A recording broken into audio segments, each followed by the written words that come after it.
Chapter 274. No one had ever experienced such a feeling before, right? Seeing one's own body shatter into pieces with their own eyes? But Wu Yan is experiencing it right now. Wu Yan didn't even have time to react when Flandre-chan grabbed him. He suddenly felt himself flying away, and Wu Yan saw his body slowly disintegrating into pieces. What actually happened was that before Wu Yan could react, his head had already fallen right in front of his body. Before he lost consciousness, Wu Yan saw his own body being crushed to pieces. He experienced what it feels like to see one's own body being crushed to a pulp.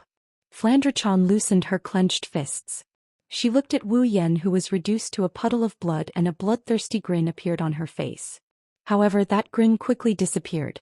Flandre-chan pouted and said dejectedly, "Ah, Big Brother is broken. Even Big Brother is broken by Flandre-chan. This isn't fun at all." Maybe the deceased Wu Yan heard what she said. Flandre-chan froze for a moment before the blood that was splattered all over the place suddenly stopped. Then, under Flandre-chan's gaze, the blood started to gather at the spot where it fell. It didn't take long for all the blood to gather and form a blood ball. When all the blood was poured into the ball of blood started to twist. Slowly it turned into a human figure. Then organs, bones, and skin started to grow on the surface of the bloody figure at a speed visible to the naked eye. At some point all the necessary parts have grown out. Wu Yan reappeared in front of Flandre-chan. Wu Yan raised his head and looked at Flandre-chan. His wine-red eyes flashed with a trace of seriousness and fear. "It's too scary. Flandre-chan's ability is too scary. Just a second ago he had only been tormented by the overdraft of his computing power. However, in the next second he had died once just like that. And the reason why he died was because of Flandre-chan's gentle grip." He shuddered at the thought of witnessing his own body being smashed into smithereens and turning into a pool of blood. That kind of feeling is indescribably weird. At the same time, Wu Yan rejoiced for the nth time. Thank goodness he exchanged for the true ancestor's bloodline. Otherwise his soul would have returned to hell. On the other hand, when Flandre-chan saw Wu Yan come back to life, the shock on her face slowly faded away. Instead, it was replaced by excitement. She even bounced around in the air to show how happy she is right now. "This is great. Big Brother is healed again. Big Brother can't be broken. This is great." Listening to Flandre-chan's excitement, Wu Yan wasn't happy at all. That's because of Flandre-chan's next sentence. "Big Brother can't be broken. I can play with Flan forever. Forever. Keep playing. This is great." Wu Yan's face gradually crumbled as he listened to Flandre-chan's naive and excited cries. He's flipped the table countless times to express his current feelings. Even though Flandre-chan was his summon, she was trying to kill him with every move she made. Whether it was the barrage of bullet screens, the terrifying control over her eyes, or her destructive power, they were all trying to kill him. Could it be that Flandre-chan didn't receive the system's memories and didn't know that their lives are intertwined? "If I die, she'll die too? What's the difference between killing me and killing Flandre-chan? Flandre-chan must have received the system's memories. There's no doubt about it. Didn't Flandre-chan think that I'm the one who saved her? This proves that she did receive the system's memories. But with Flandre-chan's personality, even if she knew, she would have forgotten about it by now." Still, Wu Yan knew that even if he told her, it wouldn't do much. Flandre-chan's mental state is so easily triggered that she'll probably get even more excited after hearing about it. Taking a deep breath, Wu Yan looked at Flandre-chan. There's a hint of anger in his eyes. No one would be in a good mood after being screwed over. If it wasn't for Flandre-chan, Wu Yan would have pulled out his meteor shower. "Flandre-chan, can you stop now?" Flandre-chan shook her head without hesitation. "Toei. Why should I stop? It's just the beginning." "Just the beginning?" Wu Yan bitterly smiled. "That's right, Flandre-chan is a rank 9 while he's a rank 7. Maybe what happened before was just the beginning. Stop playing, Flandre-chan. Be a good girl, okay?" When he said this, he almost sounded like he was begging. "This fight, let's not talk about whether he can win or not. Even if he can win, he can't bear to do it. But if he doesn't..." From the start, Wu Yan kept telling Flandre-chan to stop, but was it effective? "She's not a human being." Flandre-chan's smile faded when she heard Wu Yan's words. She lowered her voice and whined. "I'll be a good girl. Big Brother is just like Big Sister. You keep telling me to be a good girl, but I've always been a good girl. I just want to play with Big Brother. But I really can't afford to play with your so-called play. Wu Yan almost burst into tears. That's why people say that brats are the same as women. Once they're unreasonable, they're the scariest thing in the world. That's why Wu Yan can only smile bitterly. Flandre-chan got angry when she saw Wu Yan's bitter smile. Big brother just doesn't want to play with Flandre-chan. Flandre-chan won't. She wants to play with big brother. Following Flandre-chan's angry words, a terrifying aura burst forth from her body once more. This time it was even stronger and stronger than before. Light bullet. By the time Wu Yan reacted, the only thing left in front of him was the light bullet. Cursing in his heart, Wu Yan quickly retreated. He had no choice but to do so. There's no room for him to dodge the bullet. Ha! With a shout, the lightning responded to Wu Yan's summon. It came out from Wu Yan's body and the violent electricity filled his entire body. Lightning crackled and one could even vaguely hear the sound of thunder. Wu Yan can only rely on his computing power to defend against Flandre-chan's barrage. If Flandre-chan was an enemy, he might be able to deal with her. But she's one of his allies, he can only passively defend against her barrage. It's almost the same as the iron sand wave, but this time, it's a net of lightning. Under Wu Yan's control, the dense net of lightning went straight for the barrage of bullets. When the sound of thunder and explosion rang out at the same time, the attack that was powerful enough to destroy the surface of the beach was once again dispersed. Several attacks cancelled each other out. The beach that was weak for both Wu Yan and Flandre-chan was miraculously intact. Other than the dust that was blown away by the shockwaves, the beach was miraculously intact. Of course, Wu Yan didn't have the time to care about the life and death of this beach. He can't even control his own life and death right now. How could he have the time to care about the beach? After the first wave of attacks cancelled each other out, Wu Yan was panting heavily again. Enduring the pain in his head, Wu Yan bitterly smiled at Flandre-chan. Flandre-chan, can't you listen to me just this once? Flandre-chan rarely had a cold expression on her face, but it didn't look cold at all. Instead, it looked like she was angry. She snorted and turned her head away. Then she reached out her hand to Wu Yan. Shocked, Wu Yan wanted to do something, but his body disintegrated again. The ability to destroy everything in its path was truly too horrifying. Chapter 275. In less than a second he turned into a puddle of blood again. Even with his immortal body, Wu Yan's heart still felt cold. She could decide a person's life and death in 1 second. Flandre-chan is too strong, too strong. It's no wonder even that old monster Yakumo Yukari has a headache for Flandre-chan in Fantasy Village. Flandre-chan was having a headache. Without a doubt, with this ability alone, Flandre-chan could easily become the strongest combatant in the Fantasy Village, where Tier 7s were as common as dogs and Tier 8s were everywhere. Other than Yakumo Yukari, she could easily become the strongest combatant. Flandre-chan, on the other hand, didn't seem to mind the fact that she was able to kill someone so easily. Instead, she looked at the spot where Wu Yan died with great interest. Her eyes are filled with anticipation. She's waiting for her big brother to come back and play with her again. Wu Yan didn't let her down. He soon appeared in the puddle of blood again. He didn't look too good. After all, without the true ancestor's bloodline, he would have died twice already. The feeling of having one's bones crushed and body falling apart isn't that pleasant. If it wasn't for the fact that Wu Yan's body was falling apart so fast that he didn't have time to feel the pain of his body falling apart would be enough to torture him for quite some time. Flandre-chan's face lit up. She clapped her hands to express her joy. Haha, big brother, you're fine again. Wu Yan clutched the red sealing bracelet tightly in his hand. Even though he died twice to Flandre-chan, the sealing bracelet didn't show any signs of cracking. Judging by its sturdiness, the sealing bracelet lived up to its description of being indestructible. Speaking of which, whether it's the sealing bracelet or the biocontainment device, they're just two normal bracelets. No matter how much force I exert on them, they're indestructible. Should I say as expected of a product from the system? Wu Yan shook his head mockingly and sighed. Why am I still letting my imagination run wild at a time like this? It's no wonder Wu Yan's imagination ran wild. Flandre-chan didn't listen to a single word he said to her, and he couldn't do anything to stop this level 82 loli from doing whatever she wanted to do. Seriously, he's at his wit's end.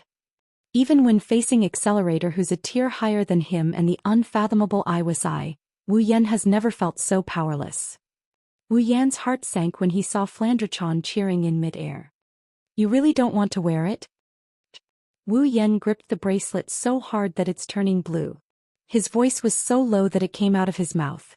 It's clear how he's feeling right now. Wu Yan's mood is extremely low.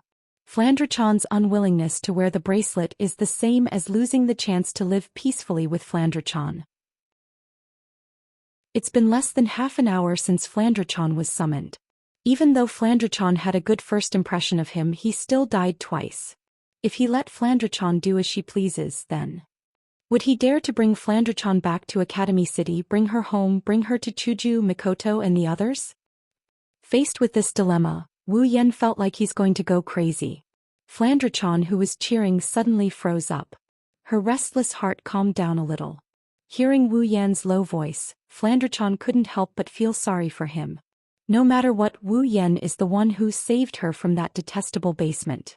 Plus he smells like her. Flandre might say that she hates him, but she can't bring herself to hate him. Even after living for 495 years, Flandre's mind was still that of a child's. Her mental state was similar to that of a 10-year-old or even a 6-year-old child. This little bit of kindness was enough to increase her favorability towards Lin Sanjiu.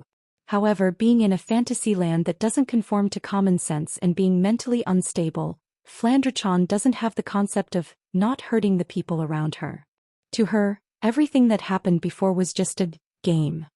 However, when she saw the sealing bracelet in Wu Yan's hand, Flandre's calm heart started to stir again. She couldn't understand Wu Yan's thoughts, just like how she couldn't understand her sister's thoughts.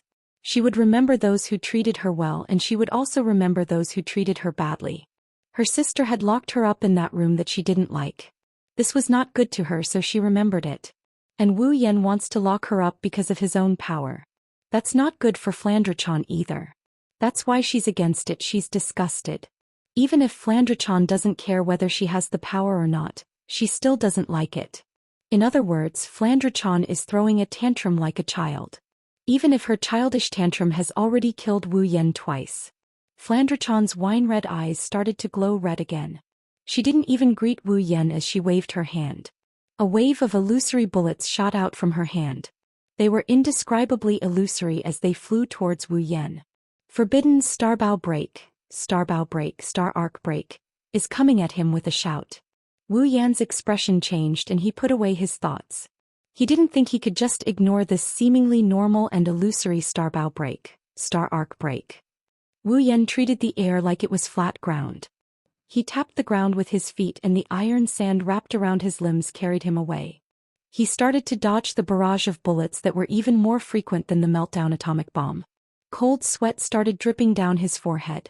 No matter what, Flandre's bullet barrage covered a wide area. Wu Yan had no choice but to endure the barrage of attacks. He looked like he was in a bad shape. Meanwhile, Flandre had already unleashed another barrage of photon bombs. The barrage of comments covered the sky above Wu Yan. It felt like the end of the world. Wu Yan's figure looked so small and insignificant in comparison to the barrage of barrage. A moment of carelessness and the bullets were already in front of Wu Yan. Wu Yan's figure was submerged in the barrage of bullets. He could vaguely see a flash of blue and white when he was submerged in the barrage of bullets. The explosion reverberated through the sky, accompanied by Flandre's excited screams. Flandre couldn't see what was happening in the center of the explosion due to the smoke and dust. Flandre pursed her lips as she looked at the center of the explosion. After a while, the explosion subsided, but the smoke and dust still covered the area. Flandre was a little impatient. She twisted her body in dissatisfaction and shouted at the center of the smoke and dust. "Big brother! Come out!" Flandre got annoyed when no one answered her. She waved her hand and summoned a gust of wind from the side to blow at the dust cloud in the air. Flandre's eyes turned into crescents as she stared at the center of the explosion. She finally found the person she was looking for. However, when the figure appeared, Flandre's body froze. His head was lowered to his chest. His bangs covered his eyes, making it impossible for others to see his expression clearly. His chest heaved up and down, his nose and mouth twitched like a ventilator as he took in large mouthfuls of fresh air. Blood slowly dripped from his shoulder. There was supposed to be an arm there. Under Flandrachon's gaze, Wu Yan took another deep breath. He slowly raised his head and looked at Flandrachon with a pair of cold eyes. Have you had enough fun? Chapter 276. Are you done fooling around?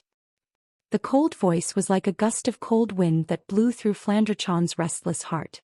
The sudden change in tone was completely different from the caring and comforting tone from before. Flandrachon was extremely uncomfortable with the sudden change in tone. Flandrachon's wine-red eyes met with Wu Yan's. When she saw Wu Yan's eyes, Flandrachon's body shuddered. The wine-red color that was supposed to be her own has turned into a golden color. At the same time, an indescribable pressure emanated from Wu Yan's injured body and enveloped Flandrachon's body. It's a weak pressure to Flandrachon, but it's enough to make her tremble. Her eyes that were originally filled with excitement and craziness are now filled with fear. Flandrachon's body is still in midair. She couldn't help but take a few steps back.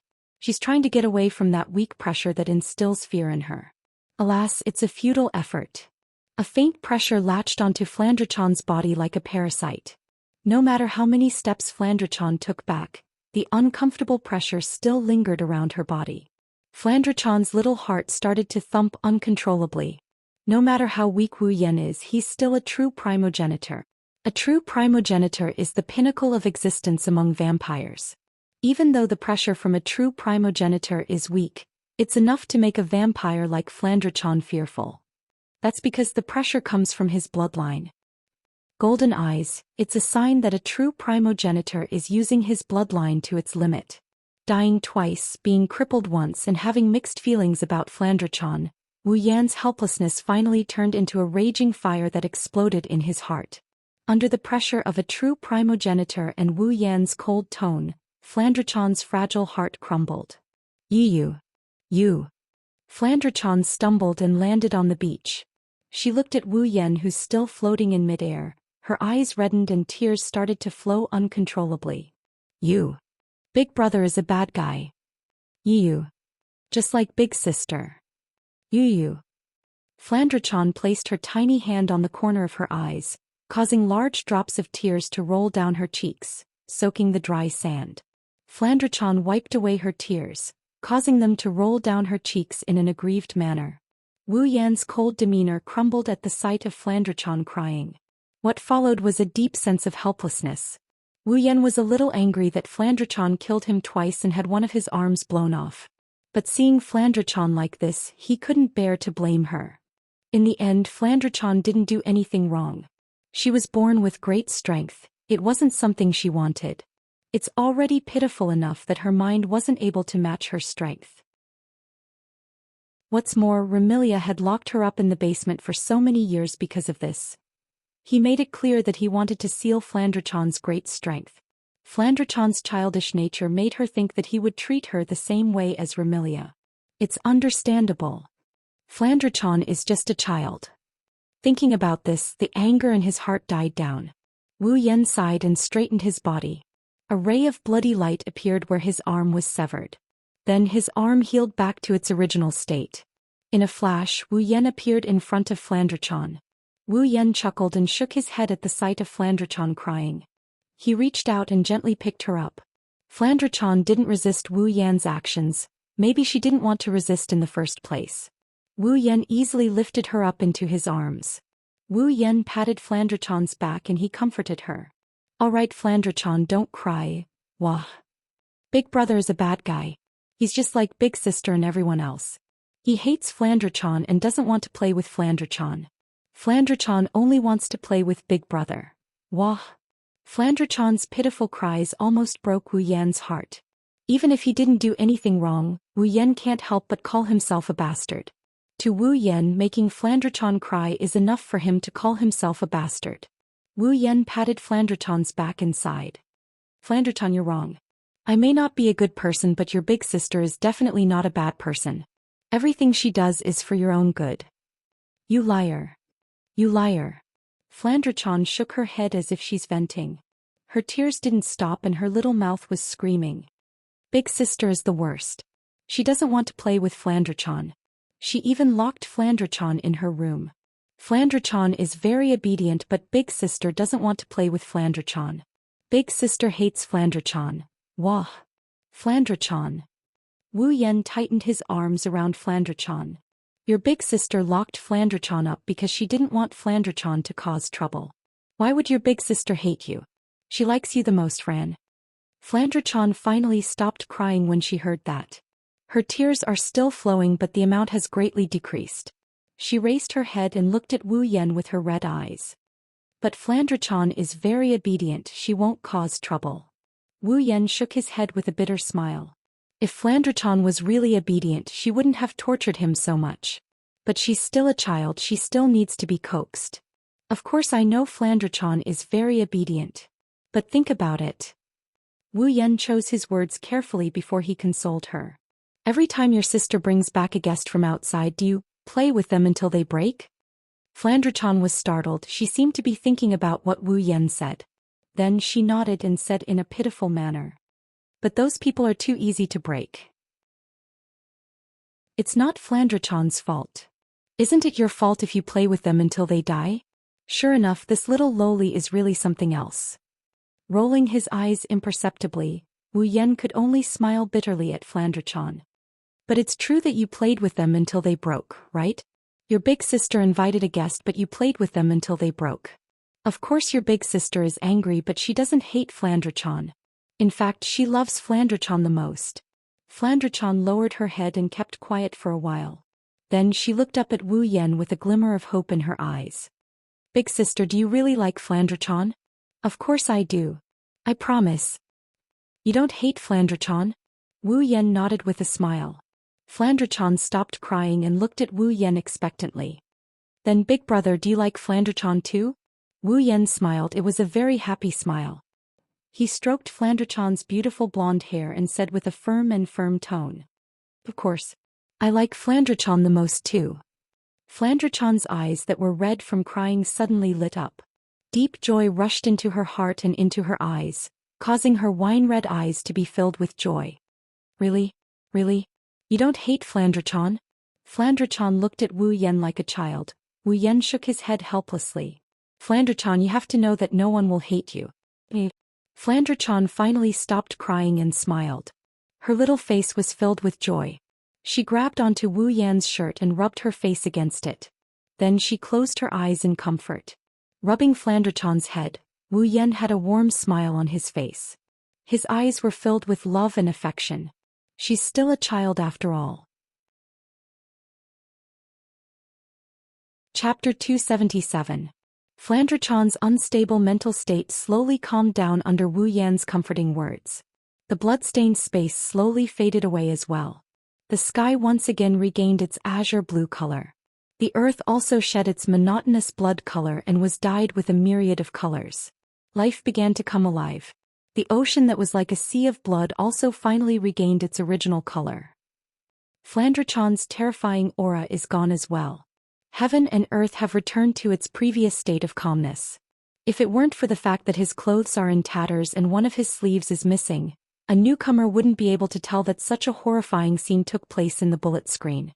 Everything returned to normal and Wu Yan let out a sigh of relief. He wiped the sweat off his forehead and bitterly smiled inside. This unexpected summon really messed him up quite a bit. Flandre-chan, who was afraid of Wu Yan's primogenitor aura, suddenly fell in love with Wu Yan's scent. She rubbed her cheeks a few times before looking up at Wu Yan. Big brother, will you play with Flandre-chan from now on? Wu Yan sighed sadly. This time it's not because of Flandre-chan's words. It's because his clothes are covered in tears and snot from Flandre-chan's rubbing. However, when he saw the bright smile on Flandre-chan's face, Wu Yan felt that it was worth it even if his clothes were dirted 100 times or 1,000 times. After all, Flandre-chan's attack just now had destroyed most of his clothes already. Wu Yan pinched Flandre-chan's nose lovingly and said with a smile, "If you're a good girl, big brother will take you out to play right now." Really? Flandre-chan was ecstatic. She nodded repeatedly as if she was afraid that Wu Yan would change his mind. She grabbed onto Wu Yan's tattered clothes and stared at Wu Yan's face with her red eyes. Flandre-chan will listen to big brother.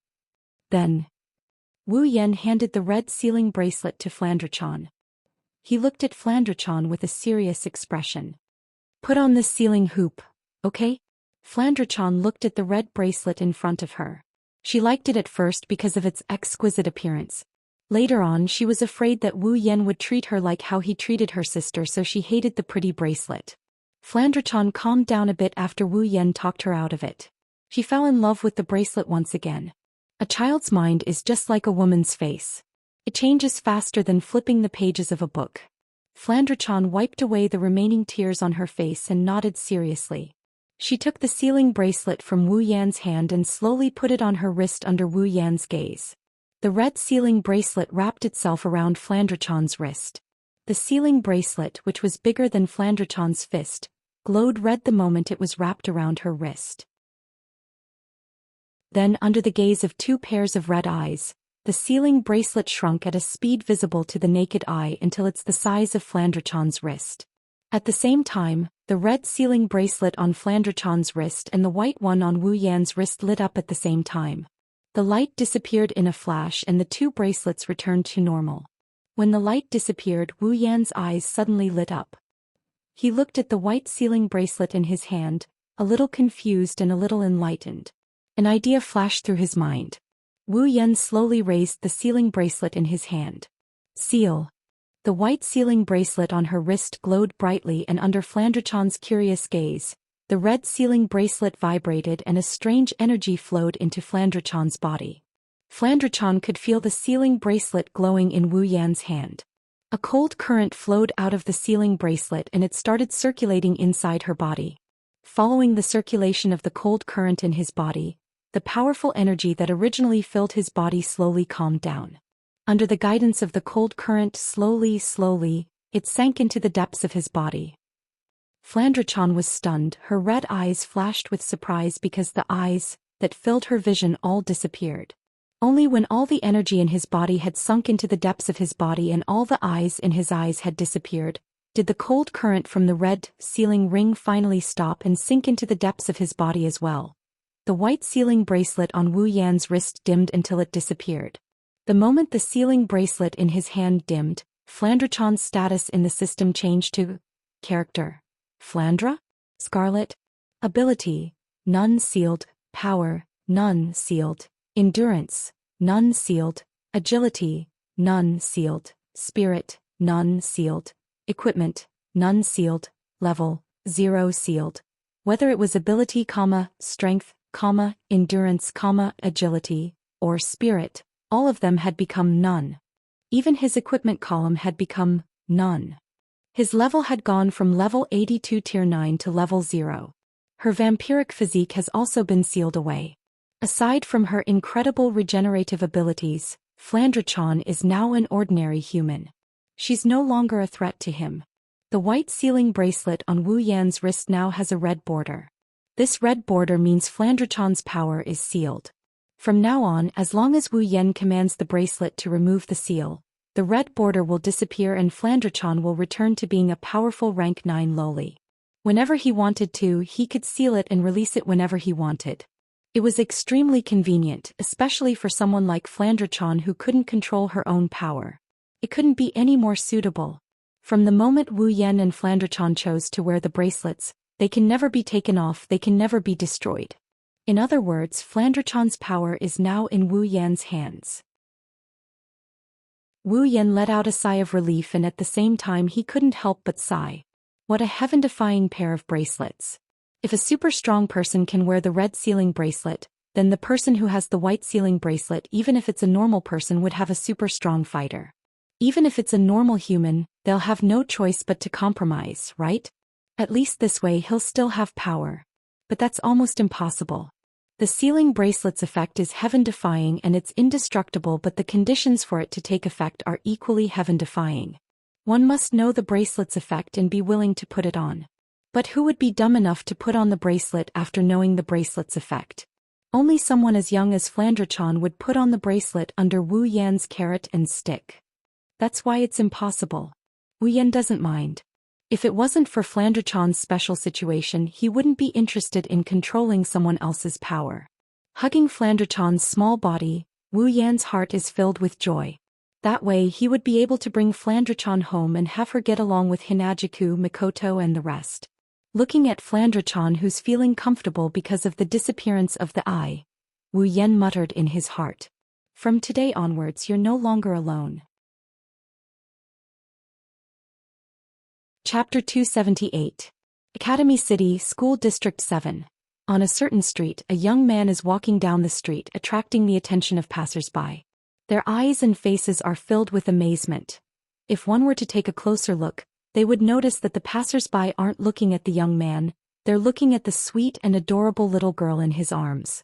When the female passers-by saw the little girl, their eyes immediately emitted the light of love and countless little stars. Some of the more unique women even directly coughed out blood from their noses and lay on the street, unable to get up again. Male passers-by passed by and cast their eyes on the little girl. Their eyes immediately emitted a wolf-like green light. And this group of people basically were a little older. As for the younger ones, their eyes would light up and they would embark on a path of no return called Lulikon. Of course, there are some who would look at the young man with the little girl in his arms. However, these gazes are filled with envy, jealousy, hatred, and bone-chilling coldness. The young man who has been baptized by these gazes countless times is already used to it. He's walking down the street with a calm expression. So what if these gazes are twice as hot? Fighting 5 trash, that's all. Young man, or should I say uncle, you're an uncle. Your whole family are uncles. Of course, it's Wu Yan, and the little girl is undoubtedly Flandrachon. Flandrachon wrapped her arms around Wu Yan's neck and let Wu Yan hug her. Flandrachon looked at the dazzling array of shops and buildings on the street and gasped in surprise. In the fantasy village, even in the human world where humans lived, there were very few elements of modern society, living as if they were living in ancient times. Flandrachon, who had never been to the human world even once, was naturally surprised to see the advanced technology of Academy City. Flandrachon has never seen such interesting scenery before. Flandrachon's wine-red eyes are filled with amazement and joy. She's like a little girl who's been allowed to play on the streets. She's having fun while laughing. Her bell-like laughter kept coming out of her mouth. It's like a cool breeze, cooling down the hot streets. This can be seen from the smiles on the faces of the passers-by on the street. However, it seems like Flandrachon's charm isn't just to help people cool off. At least, there's a perverted uncle standing in front of Wu Yan and Flandrachon. He's here for Flandrachon, his nostrils are bulging and he's breathing hot air like a mad bull. A pair of loving eyes stared at Flandrachon, who is in Wu Yan's arms. The perverted uncle crossed his arms and wriggled his body like a snake. He growled and growled, he's asking for a beating. Swallowing a mouthful of saliva, the wretched uncle took out a comb from his pocket and combed his hair. He pretended to be serious and coughed. However, his series of actions just now had already caused him to lose control of his body. Young man. The perverted uncle took a look at Flandrachon, his eyes are glowing. He's just an ordinary person, but he's exuding a strong aura. He's shouting at Wu Yan. Please give that lowly, cough, that little girl in your bosom to me to raise. I have 2 chain stores, 5 companies, and several tens of houses in Academy City. People who are commonly known as filthy rich refer to people like me. If you let me raise this little girl, I'll definitely be able to let her live a life of happiness. How about it? Are you tempted? Don't hesitate, just give her to me and I'll take care of her. In the beginning, he still sounded quite righteous when he ignored the words that lowly. However, towards the end, the vulgar uncle's face was already flushed red. His nostrils flared up again and he was panting like a cow. It was simply disgusting. Wu Yan smirked at the sight of this perverted uncle who tried to stop him and even tried to raise Flandrachon. Wu Yan smiled at the sight of this perverted uncle who tried to make Flandrachon live the life of a Fu family. Although he said that he was smiling, there was a thick black aura behind his back. The wretched-looking uncle instinctively felt a chill run down his spine. Before he could react, a fist suddenly enlarged in his line of sight. Following that, it smashed his glasses and sent him flying into the sky like a cannonball with a scream. Then it violently smashed into a person who was walking out from a corner not far away. The person was smashed to the ground, and the ingredients in his hands were scattered all over the ground. It was as if he had obtained a precious treasure. Oh, my special ingredient. I spent all my living expenses this month to buy it. The person didn't care about the blood on his head. Instead he cared about his so-called special ingredient. It's like he's already used to getting injured. He reached out his hand towards the ingredients scattered all over the floor as if he's trying to keep something. The person looked up at the sky and screamed in pain. Why did someone fall from the sky? Why did it hit me? How unfortunate. Wu Yan's mouth twitched when he heard the familiar screams. He couldn't stay calm. This unlucky guy is a bit far away from me, but if I'm not mistaken he's the hedgehog head. As for the passers-by around them, they all glanced at the hedgehog head and the wretched-looking uncle who dared to make a move on the little lowly. They all unanimously chose to ignore them. Wu Yan even saw one of the people who wanted to look for him after seeing him injure someone. After understanding what happened, that person ran towards the bruised and swollen uncle and handcuffed him. I'm a disciplinary committee member. I'm arresting you for molesting an underage girl. If you have anything to say, you better keep it to yourself. Your words will determine the severity of your punishment. The person who called himself a disciplinary committee member gave him a thumbs up. It's like he's saying, that was a good punch. His words shouldn't be used as evidence in court but to determine the severity of his punishment? Is this a direct sentence? Although the decision of the wretched uncle who dared to make a move on Flandrachon was definitely a wise one, why do I feel like I should change my view of Academy City? Speechless, he watched the perverted uncle being dragged away. Yes, he's being dragged away. Wu Yan's heart is throbbing. If his heart wasn't strong enough as a primogenitor, he would have died from a heart attack by now. Flandrachon giggled as she watched everything unfold. Maybe she knew she was the cause of all this, but she happily told Wu Yan. Oniai-chan, I am the one who did this. Those people are so interesting, they're so fun. Wu Yan retracted his awkward expression and he rubbed Flandrachon's head. He smiled at Flandrachon. Yeah, are you happy, Flandrachon? Yes, I am. Flandrachon said without hesitation. She even cheered excitedly at Wu Yan. Flandrachon is so happy. There are so many weird houses here, it's so fun. Flandrachon glanced at the passers-by and after killing a bunch of them with her cuteness, she turned to Wu Yan with a strange look in her eyes. Also, there are so many people here. Wu Yan was surprised. So many people? Flandrachon nodded vigorously and said in a low voice. Flandrachon has never seen so many people before. Other than those who came to play with Flandrachon, big sisters Wu Yi, Mei Ling, Patrice and a person in black and white, I've never seen anyone else. Wu Yan sighed and pinched Flandrachon's cheeks. Flandrachon yelped in pain and said with a smile. Then Oniai-chan will bring you around today to see more people, okay? Flandrachon's eyes lit up and she cheered happily. Hige. Yay. Long live Oniai-chan. Chapter 279. Big bro, what's that? That's cotton candy. What about that one? That's a lollipop. What about that one over there? That's a bubble gum. What about that one? That's chewing gum. Wait, you can eat it but don't swallow it. Spit it out.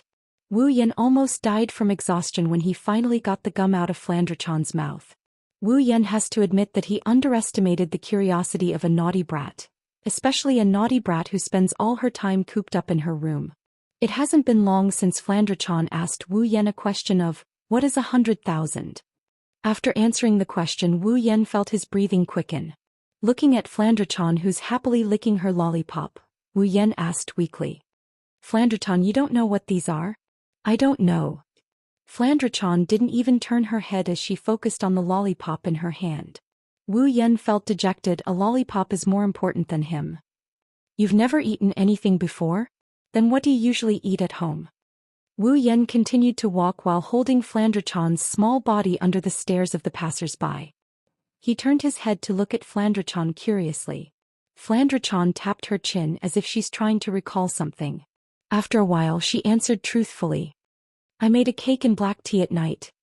Wu Yan was surprised. He looked at Flandrachon who's still licking her lollipop. That's it? That's right. Flandrachon giggled at Wu Yan. Wu Yan blushed with shame when he heard what she said. Big sis said the cake is dessert and can be eaten after meals. The black tea is a meal and Flandrachon only needs to drink that.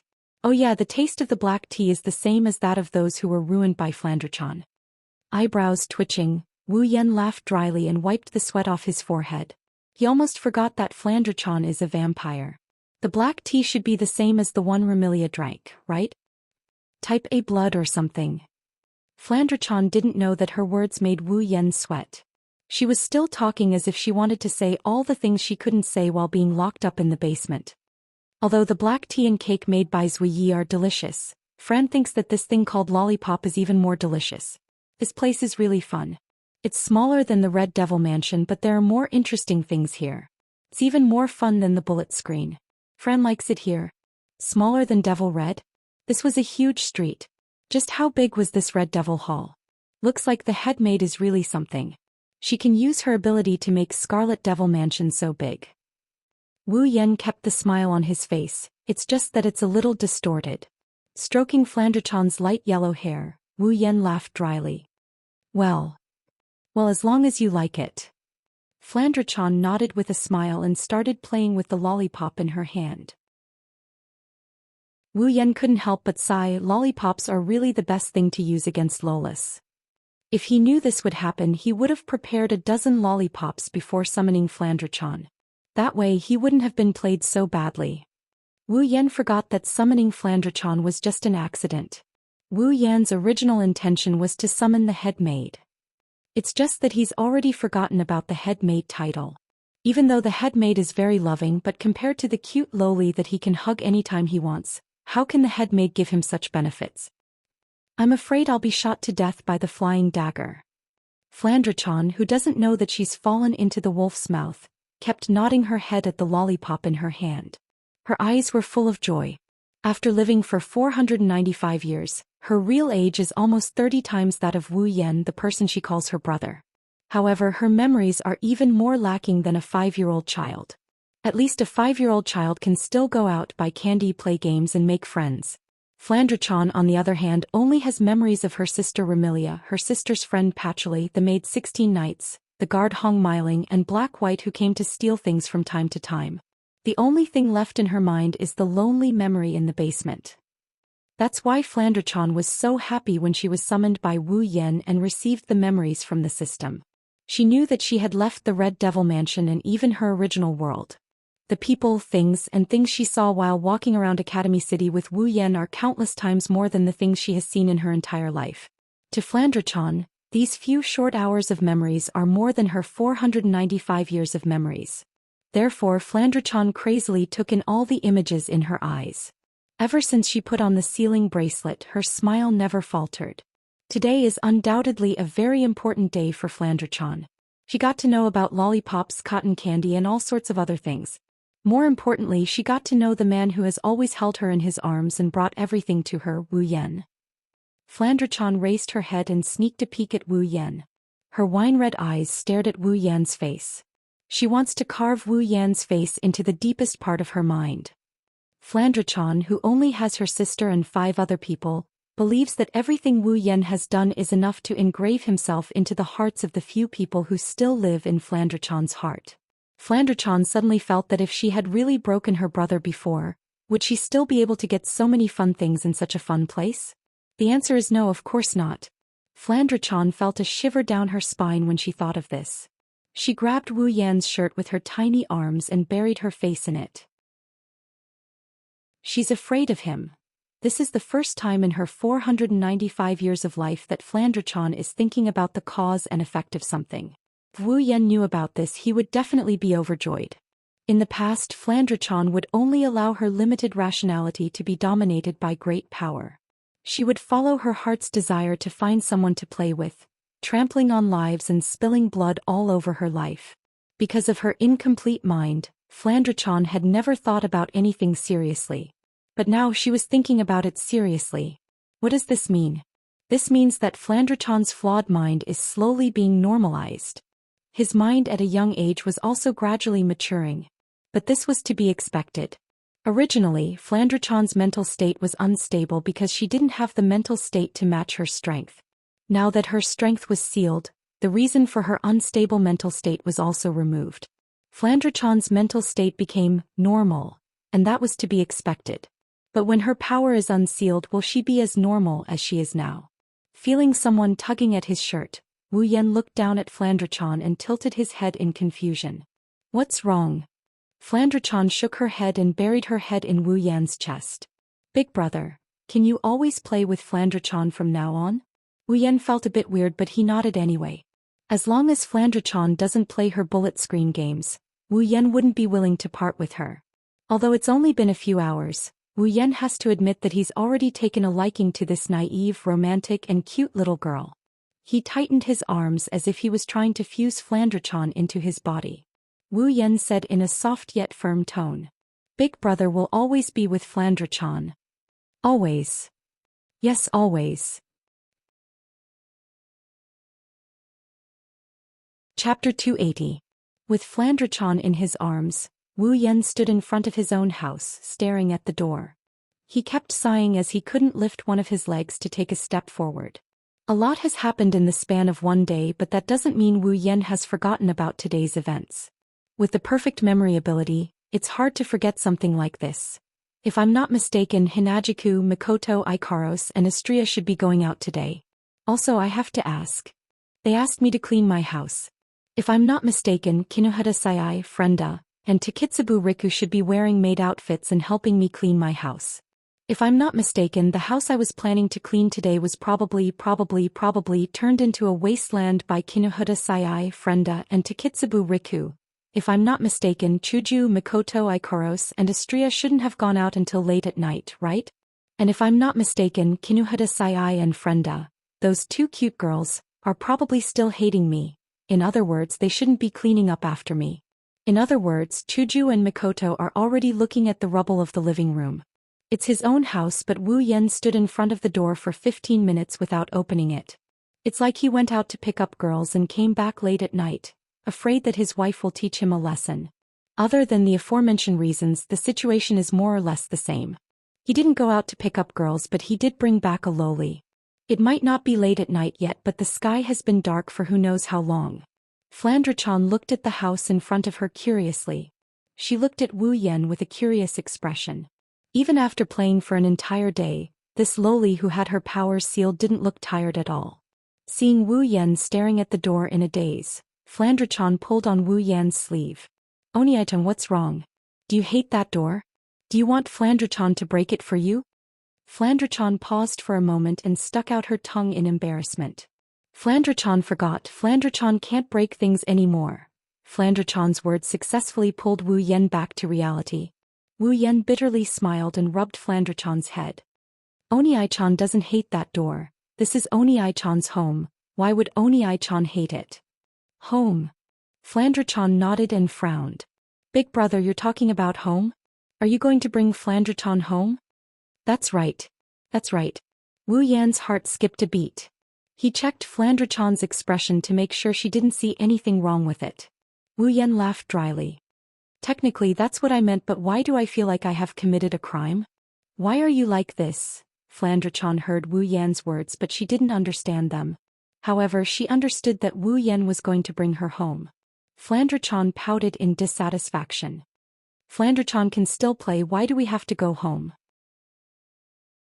This time Wu Yan's heart skipped a beat, even his veins twitched.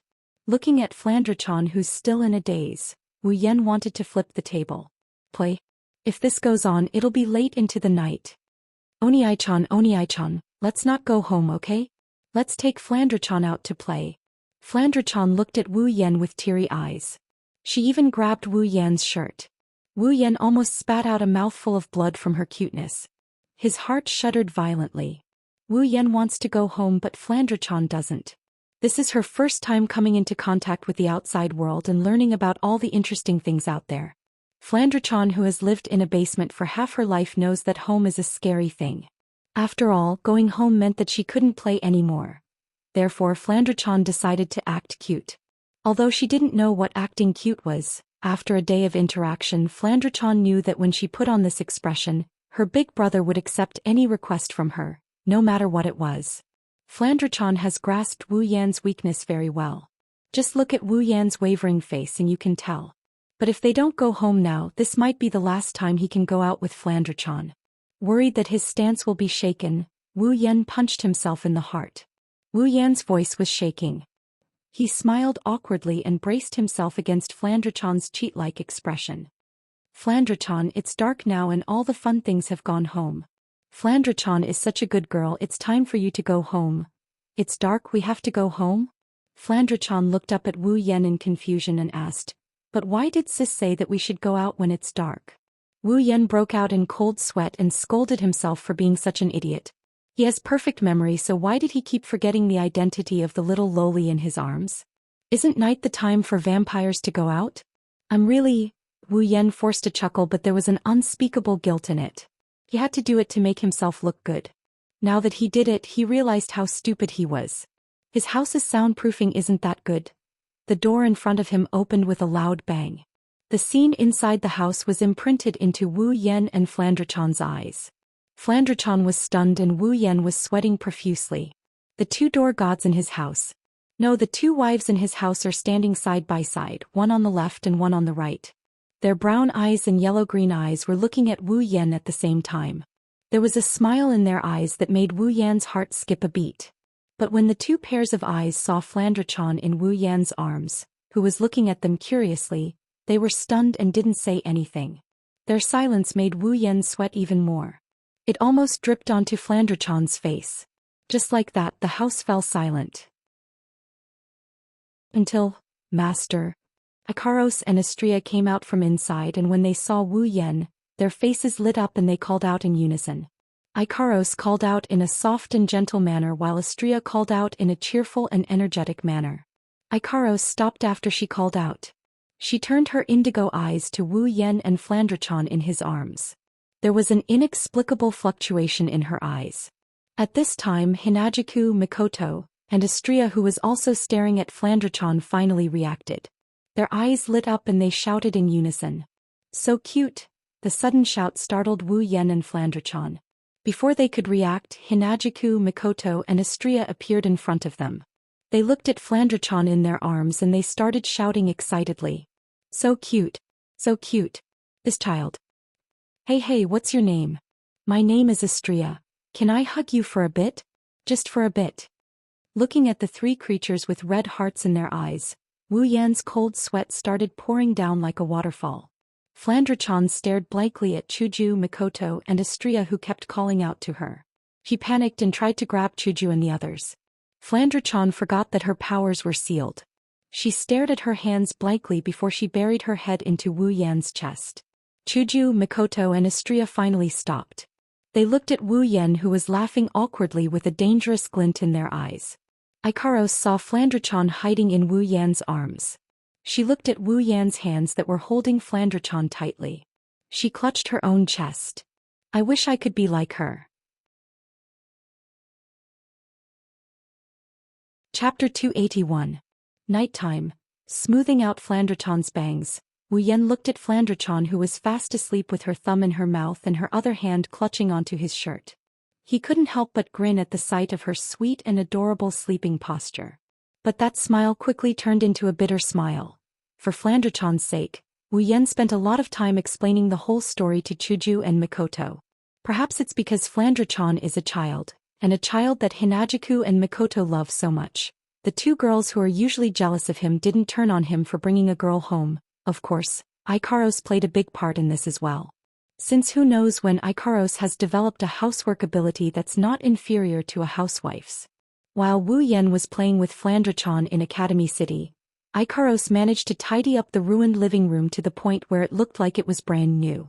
Wu Yan was flabbergasted by this. If it wasn't for the fact that Ikaros didn't have a time ability in her character status, Wu Yan would have thought she's going to become the next head maid. It's also because Ikaros tidied up the living room that Wu Yan managed to escape. If it wasn't for her tidying up the living room, the two girls probably wouldn't want to sleep with him again tonight. No, they don't want to sleep with him anymore. As for the reason, it's because of Flandre-chan, who's sleeping in his arms and clutching his clothes tightly. Maybe it's because it's her first time in this world, or maybe it's because her powers are sealed. Flandre-chan lost her sense of security and started making a fuss, refusing to sleep alone in a room. Wu Yan can still remember how happy Chuju, Mikoto, and Astria were when they heard the news. They looked at Flandre-chan expectantly. The word, sleep with, was almost written all over their faces. But when Flandre-chan announced loudly that she wants to sleep with Oniai-chan, the three girls' happy and expectant faces collapsed at the same time, replaced by deep resentment and hatred. Of course that's for Wu Yan. Thus, under the cold snorts of Chuju and Mikoto and the sound of the door slamming shut, Wu Yan has decided to sleep with Flandre-chan tonight. Personally, Wu Yan has mixed feelings about this. He's happy because Flandre-chan got close to him and even slept with him. That's a worry. As expected, it's because he didn't get to play the Papa game tonight. Sighing helplessly, a certain creature whose mind was filled with nothing but Papa glanced at Flandre-chan beside him. When he saw her cute sleeping posture, his heart skipped a beat and he quickly chanted, Amit Ba. Gently pulling Flandre-chan's hand away from his body, he removed Flandre-chan's thumb from her mouth and tucked her in. After covering her with the blanket, Wu Yan straightened his body. He picked up Flandre-chan's beret hat that fell off her head and hung it on the edge of the bed. Wu Yan looked at Flandre-chan again. He couldn't help but chuckle. Wu Yan pinched Flandre-chan's nose and whispered, "How can you be so cute?" Flandre-chan seemed to have sensed someone teasing her in her sleep. She wrinkled her nose in dissatisfaction and turned her body to the side with a smile on her face. Her sleeping posture is even cuter than before. Wu Yan's heart skipped a beat and he smiled bitterly. No, cute can't even begin to describe her. Flandre-chan, you're breaking the rules. Right after he said that, Wu Yan heard someone knocking on his door. Glancing at the door in confusion, Wu Yan got off the bed. Who is it in the middle of the night? Afraid of waking Flandre-chan up, Wu Yan opened his door softly. When he saw the scene outside, Wu Yan froze for a moment before covering his nose out of reflex. His face was filled with astonishment. Master. The one standing outside Wu Yan's door is Ikaros. Of course, if it was just Ikaros, Wu Yan wouldn't have reacted this way. But now that Ikaros is Ikaros made, he has no choice but to react this way. A set of pure white maid attire wrapped around Ikaros's tall and voluptuous body. The upper part of her chest was wide open, barely covering half of Ikaros's asterisk. The bottom part was a skirt that barely covered her underwear. Ikaros blushed as she stood in front of Wu Yan. Her hands clutched the hem of her skirt tightly. Her tall and slender body was bashfully pinching the hem of her skirt. Coupled with her oversized maid outfit, she's bashful. Oh my god. That was the only word left in Wu Yan's mind. Is this still Ikaros? That was the second thought that came to Wu Yan's mind. Ikaros. Wu Yan's heart was trembling violently. If he thought that Flandre-chan's sleeping posture was against the rules, then Ikaros' shyness is against the rules. Suppressing the urge to turn into a werewolf, Wu Yan gulped and stammered. Ikaros, are you dressed like this? Hearing that, Ikaros lowered her head bashfully, causing the fire of lust that he tried so hard to suppress to rise by a few notches. Ikaros didn't notice it. She continued bashfully twisting her body and said in a small voice. This is the city's internet. It's saying that men like girls to dress like this. Wu Yan's heart was in tears. Oh my pure Ikaros, why did you go online to read these things? Although it doesn't look bad, master. Ikaros couldn't help but raise her head when Wu Yan didn't say anything. Seeing Wu Yan's blank face, she started feeling a bit uneasy and she nervously asked. Master, you don't like it? Her shy expression turned into a worried one. Paired with those pitiful indigo eyes and the pure white maid outfit, Wu Yan's heart started to throb again. Rubbing his itchy nose, Wu Yan smiled sheepishly. Not really, I guess it's the other way around. Ikaros's face lit up. She asked softly. Then master, do you like it? I do like it. Wu Yan hesitantly continued. But Ikaros, why are you so proactive today? Stunned, Ikaros couldn't help but lower her head and whisper. Because master. Ikaros didn't finish her sentence for some reason, but her eyes were glued to Wu Yan's naked Flandre-chan. Wu Yan didn't know why, but he could guess that Ikaros was a little envious of his interaction with Flandre-chan. Wu Yan shook his head with a chuckle. Glancing at the sleeping Flandre-chan, he turned to Ikaros with a burning gaze. Exiting the room, Wu Yan closed the door behind him. Ikaros was stunned by his actions and he chuckled. Her hand suddenly reached out and grabbed Ikaros's shoulder. She pulled the maid outfit that was barely hanging on her shoulder to the side and pulled it down. Ikaros gasped in surprise. A pair of naked bunnies jumped out and bounced a couple of times. This made Wu Yan's heart burn even hotter. Pressing Ikaros against the wall, Wu Yan reached under her skirt and pulled down her panties. Master. Ikaros blushed as she called out to him. Wu Yan quickly cut her off. Keep it down. Before Ikaros could react, Wu Yan forcefully penetrated her, turning her words into moans of agony. Chapter 282. Academy City School District 7 Tokuwadai Dormitory. As we all know, Tokuwadai dormitories are double rooms. 2 people live in one room, just like Mikoto and Kuriko. They used to live in the same room. As for now, Mikoto is living in Wu Yan's house. Because of this fact, Kuriko suffered a heavy blow. Every day she's muddle-headed and crazy, shouting Wani-sama won't give up on Kuriko, or Wani-sama will come back one day, using these as reasons to defend her right to use the other half of the dormitory. But even so, under the efforts of the great dormitory supervisor, Kuriko's dormitory room is occupied by another person. This rule, even the LV5 Mikoto didn't have this privilege. You can imagine how great the dormitory supervisor is.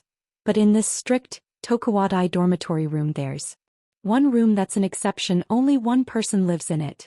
This room is naturally our Jusama, Shokuhu Misaki's room. Even if she doesn't have this privilege, with Shokuhu Misaki's ability to control people's hearts, it's easy for her to make her own room hers. At this time in the bathroom of Shokuhu Misaki's dormitory, Hama is slowly taking off her Tokuwadai uniform, exposing her voluptuous body to the air. It's obvious she's planning to take a bath. She gently pulled down the white stockings on her thighs. If the scene of her bending down to take off her stockings was seen by those men who have a crush on Shokuhu Misaki, they'll definitely have a nosebleed and never be able to get up again. Shokuhu Misaki casually threw her clothes into a nearby basket, lightly caressed her body with a confident smile on her face. She walked inside. Hot water dripped down from above, sprinkling on Shokuhu Misaki's voluptuous body. The water droplets hit her soft white skin, creating a splash, following the curves of Shokuhu Misaki's body, creating a beautiful arc. She lightly stretched her thighs. This free and easy movement is extremely seductive. Even compared to those super idols, it's even better, not to mention those voluptuous breasts. If Wu Yan was here, he would definitely say that it was a foul. Shokuhu Misaki shook her golden hair to get rid of the water droplets on it. She turned off the shower head, sat down in the bathtub and closed her eyes in satisfaction, enjoying her favorite time in the bath. After a long time, Shokuhu Misaki opened her eyes and gently stroked her pair of plump breasts. Even if she only used a strength that couldn't even kill a mosquito, Shokuhu Misaki still felt a strange sensation, causing her pretty face to turn red. Sighing, Shokuhu Misaki couldn't understand. It's not like she's never seen breasts bigger than hers, but why is she so sensitive in this area? Because of this, even Shokuhu Misaki herself rarely touches her breasts. Lying in the bathtub, Shokuhu Misaki unconsciously recalled that day when she went on a date with that despicable bastard. Her most sensitive area was caressed by him. She couldn't help but feel annoyed. Shokuhu Misaki fiercely slapped the surface of the water. As if venting something, she angrily said, "That despicable bastard, after taking advantage of me, he didn't even contact me once. What a scum." After venting her anger, Shokuhu Misaki lay back in the bathtub and sighed. "That guy, what is he doing now?" After saying that softly, Shokuhu Misaki said in an annoyed tone, "Probably being all lovey-dovey with that Misaka Mikoto. I really don't understand what's so good about that pasty middle schooler."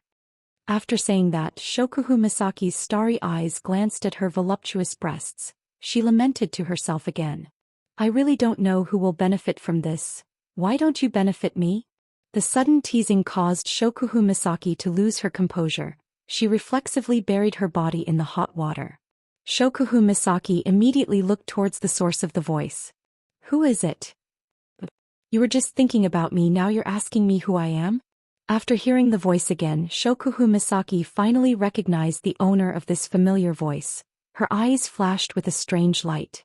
Then she saw a figure standing in front of her bathroom door. Short black hair casually covered his forehead. A pair of wine-red eyes filled with an inexplicable charm. It made that ordinary face look even more handsome. At this moment, those eyes were filled with a smile. Looking at her in the bathtub, he didn't even try to hide the fact that she was naked. He was openly admiring her body. "It's you." Shokuhu Misaki didn't know what kind of emotions she was feeling when she said this. There was joy at seeing the other party, anger at the other party openly admiring her naked body. and also resentment at the other party for not contacting her for a long time. All in all, it's complicated to the extreme. In the end, it's the reserved nature of a woman that won over the other emotions in Shokuhu Misaki's heart. Shokuhu Misaki's face was bright red, she was angry and shy, she shouted at the other party. "What are you waiting for? Get out." Wu Yan turned his head away in disdain. "Tisk. What, you just said that I didn't come looking for you. Now that I'm here you want me to leave." Hearing this, Shokuhu Misaki's embarrassment turned into anger. "Then can you please pick a good time?" Wu Yan snickered as he sized up Shokuhu Misaki's jade-like body. He teased her. "Isn't this a good time? I'm glad I picked a good time." "You..." Shokuhu Misaki didn't know what kind of expression she should use to face this shameless guy. She only knew that her expression right now must be very interesting. This made Shokuhu Misaki scold herself for being such a disappointment.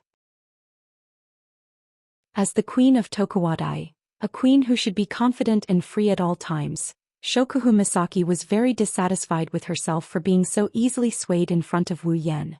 Perhaps sensing Shokuhu Misaki's dissatisfaction, Wu Yan helplessly shrugged. "Well, queen, don't mind it so much, you've already touched it, looking at it won't hurt." Shokuhu Misaki sighed and buried her body into the water, trying her best to find some sense of security. Wu Yan's words made her even more amusing. Finally, Shokuhu Misaki had no choice but to sigh and bury herself in the water to give herself a sense of security. Even if she thought of herself as a free and easy queen, Shokuhu Misaki still couldn't ignore the fact that her body was exposed to the eyes of a stranger. But isn't this the most adorable part of her? Her starry eyes met with Wu Yan's pair of wine-red eyes. For some reason, Shokuhu Misaki felt an unusual fondness for his eyes. Every time Shokuhu Misaki would want to look at those eyes, it made her feel very comfortable. But after a while, Shokuhu Misaki shifted her gaze and said to Wu Yan in a bad mood, "You came here at such a good time, what's the matter?" Wu Yan replied in a righteous manner. "Of course I am here to see Gisama." Hearing this, Shokuhu Misaki's starry eyes stared straight at Wu Yan's righteous face. She didn't say anything, she just stared at him. Following the silence, Wu Yan's righteous face became more and more shaky. Under the queen's starry gaze, Wu Yan quickly retreated. "Fine, I do have something to talk to you about." Shokuhu Misaki coldly humphed and turned her head away. She knew he wouldn't come here without a reason. Wu Yan laughed dryly. "What's the matter, say it." Scratching his cheek, Wu Yan kept staring at Shokuhu Misaki's smooth body. "Well, let's not be in a hurry, let's talk about the topic of who should benefit first." Chapter 283. Hearing Wu Yan's words, Shokuhu Misaki blushed. She realized that he might have heard everything she said. "You heard everything?" Shokuhu Misaki pursed her lips. Her starry eyes reddened as she looked at Wu Yan. That's how shy she is. After all, if the other party had heard her words, it meant that her girlish complaints had also been heard by him. This is enough to make Shokuho Kosama feel embarrassed. Wu Yan put on a smile that isn't a smile on his face, indirectly telling Gisama that he didn't hear her mumbling in the bathroom. Shokuhu Misaki's face turned a deep shade of crimson red. Shokuhu Misaki could only lower her head, lower and lower until it reached her full breasts. Only then did she stop. She was just short of drowning herself in the water and suffocating herself to death. Seeing Kosama acting like a little girl, Wu Yan rubbed his forehead with one hand and made a cute expression. His laughter, however, is a bit strange. It's obvious that he's teasing her. Shokuhu Misaki really wanted to use mind control on him and make him run around naked to relieve her embarrassment. Alas, this beautiful wish of hers was turned into a fantasy because of Wu Yan's electromancer ability. Realizing that Kosama might go berserk if he continues to tease her, Wu Yan stopped before going too far. Keeping his teasing expression, he coughed and walked towards Shokuhu Misaki. Shokuhu Misaki was stunned for a moment before panicking. Don't forget she's naked right now. A bad feeling rose in her heart. Shokuhu Misaki shrunk back into the bathtub. Unfortunately, the bathtub in the Tokuwadai dormitory isn't big enough for her to retreat. Soon, Shokuhu Misaki realized that she has nowhere to run. "You. What are you doing?" Shokuhu Misaki pretended to be calm as she looked at Wu Yan. Her starry eyes couldn't hide the panic in her heart. Wu Yan's lips curled into a sinister smile. Shokuhu Misaki wanted to warn him, but she was afraid of attracting the attention of the other ladies in the Tokuwadai dormitory. She could only watch as Wu Yan walked towards her, her body curled into a ball. Seeing this, Wu Yan snickered and teased. "What's the matter, Koa? Are you afraid?" Who's afraid?" Shokuhu Misaki wanted to be like before, puff out her chest confidently and speak her mind confidently. Unfortunately, she knew that doing so would only benefit a certain despicable bastard, so she gave up on that thought. However, Shokuhu Misaki, who has always been the strong one, is obviously at a disadvantage because of this. While Wu Yan's jaw dropped, he also noted down Shokuhu Misaki's weakness. After all, Kosama is also an important target of her third mission. And now it's an even more important opportunity. Realizing this, Wu Yan's heart was suddenly on fire. Even his eyes looked like they were about to burst into flames. Shokuhu Misaki's heart couldn't help but beat faster. "Hey Kosama." Finally, Wu Yan came in front of Shokuhu Misaki. Looking at her dodgy eyes and her seductive body in the bathtub, he chuckled.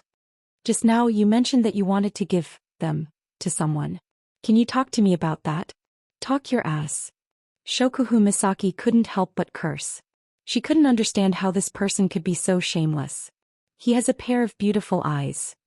What made Shokuhu Misaki even more confused was, even though the other party was so shameless that she wanted to skin him alive, why couldn't she hate him? This is a problem that needs time to be solved. Of course, this is a topic for later. Right now, the most important thing is... Shokuhu Misaki's face was filled with embarrassment and fear. Wu Yan whispered into her ear. "Koma, why don't you give them to me?" "You." Shokuhu Misaki glared fiercely at him, but her eyes met with a pair of fiery eyes. She panicked again and hurriedly avoided eye contact. Shokuhu Misaki underestimated the intensity of the fire in Wu Yan's eyes. Even when she averted her gaze, she could still feel his gaze caressing her face, her breasts, her entire body. It's like a fiery hand caressing her face, caressing her breasts, caressing her entire body. And so, Shokuhu Misaki decisively handed over the first time in her life. "I'll go out first." Realizing that if this goes on, something unimaginable will happen. Shokuhu Misaki steeled her heart and stood up. Thinking that being looked at once is better than being looked at many times, Shokuhu Misaki stood up from the bathtub, lifted her feet and prepared to run out of the door. However, no matter how fast Shokuhu Misaki is, can she be faster than Wu Yan? The answer of course is no. Wu Yan isn't surprised by Shokuhu Misaki's escape. If Jusama stayed in the bathtub and curled up like a ball, Wu Yan wouldn't be able to do anything to her. But now, Shokuhu Misaki flashed by his side.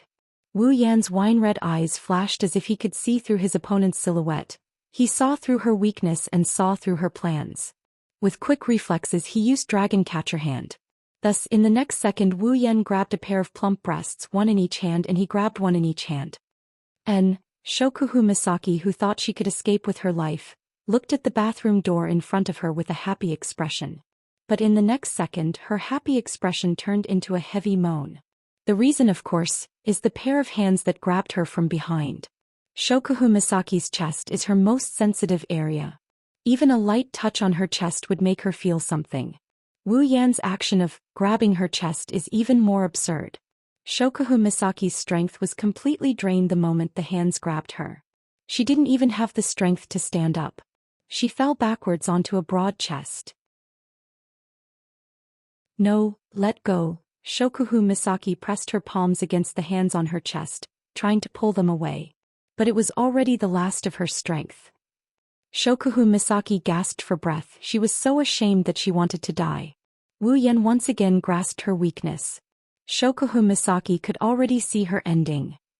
However, all her thoughts vanished under the pressure of Wu Yan's hands. Her sensitive spots were grasped by Wu Yan.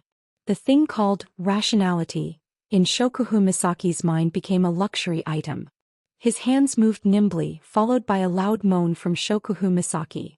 Shokuhu Misaki's hands that were pressed against her own started moving along with her own. It looked like Shokuhu Misaki was using her own hands to move Wu Yan's hands. And, Shokuhu Misaki had no choice but to use her last shred of rationality to say those words. But even if the meaning was obvious in this situation, it would only turn into seasoning for the ripples. Under Wu Yan's actions, Shokuhu Misaki finally lost her last bit of rationality. She closed her eyes and turned the pleasure of her body into the most direct sound, forming a beautiful melody. In the bathroom, she played a solo for the man behind her.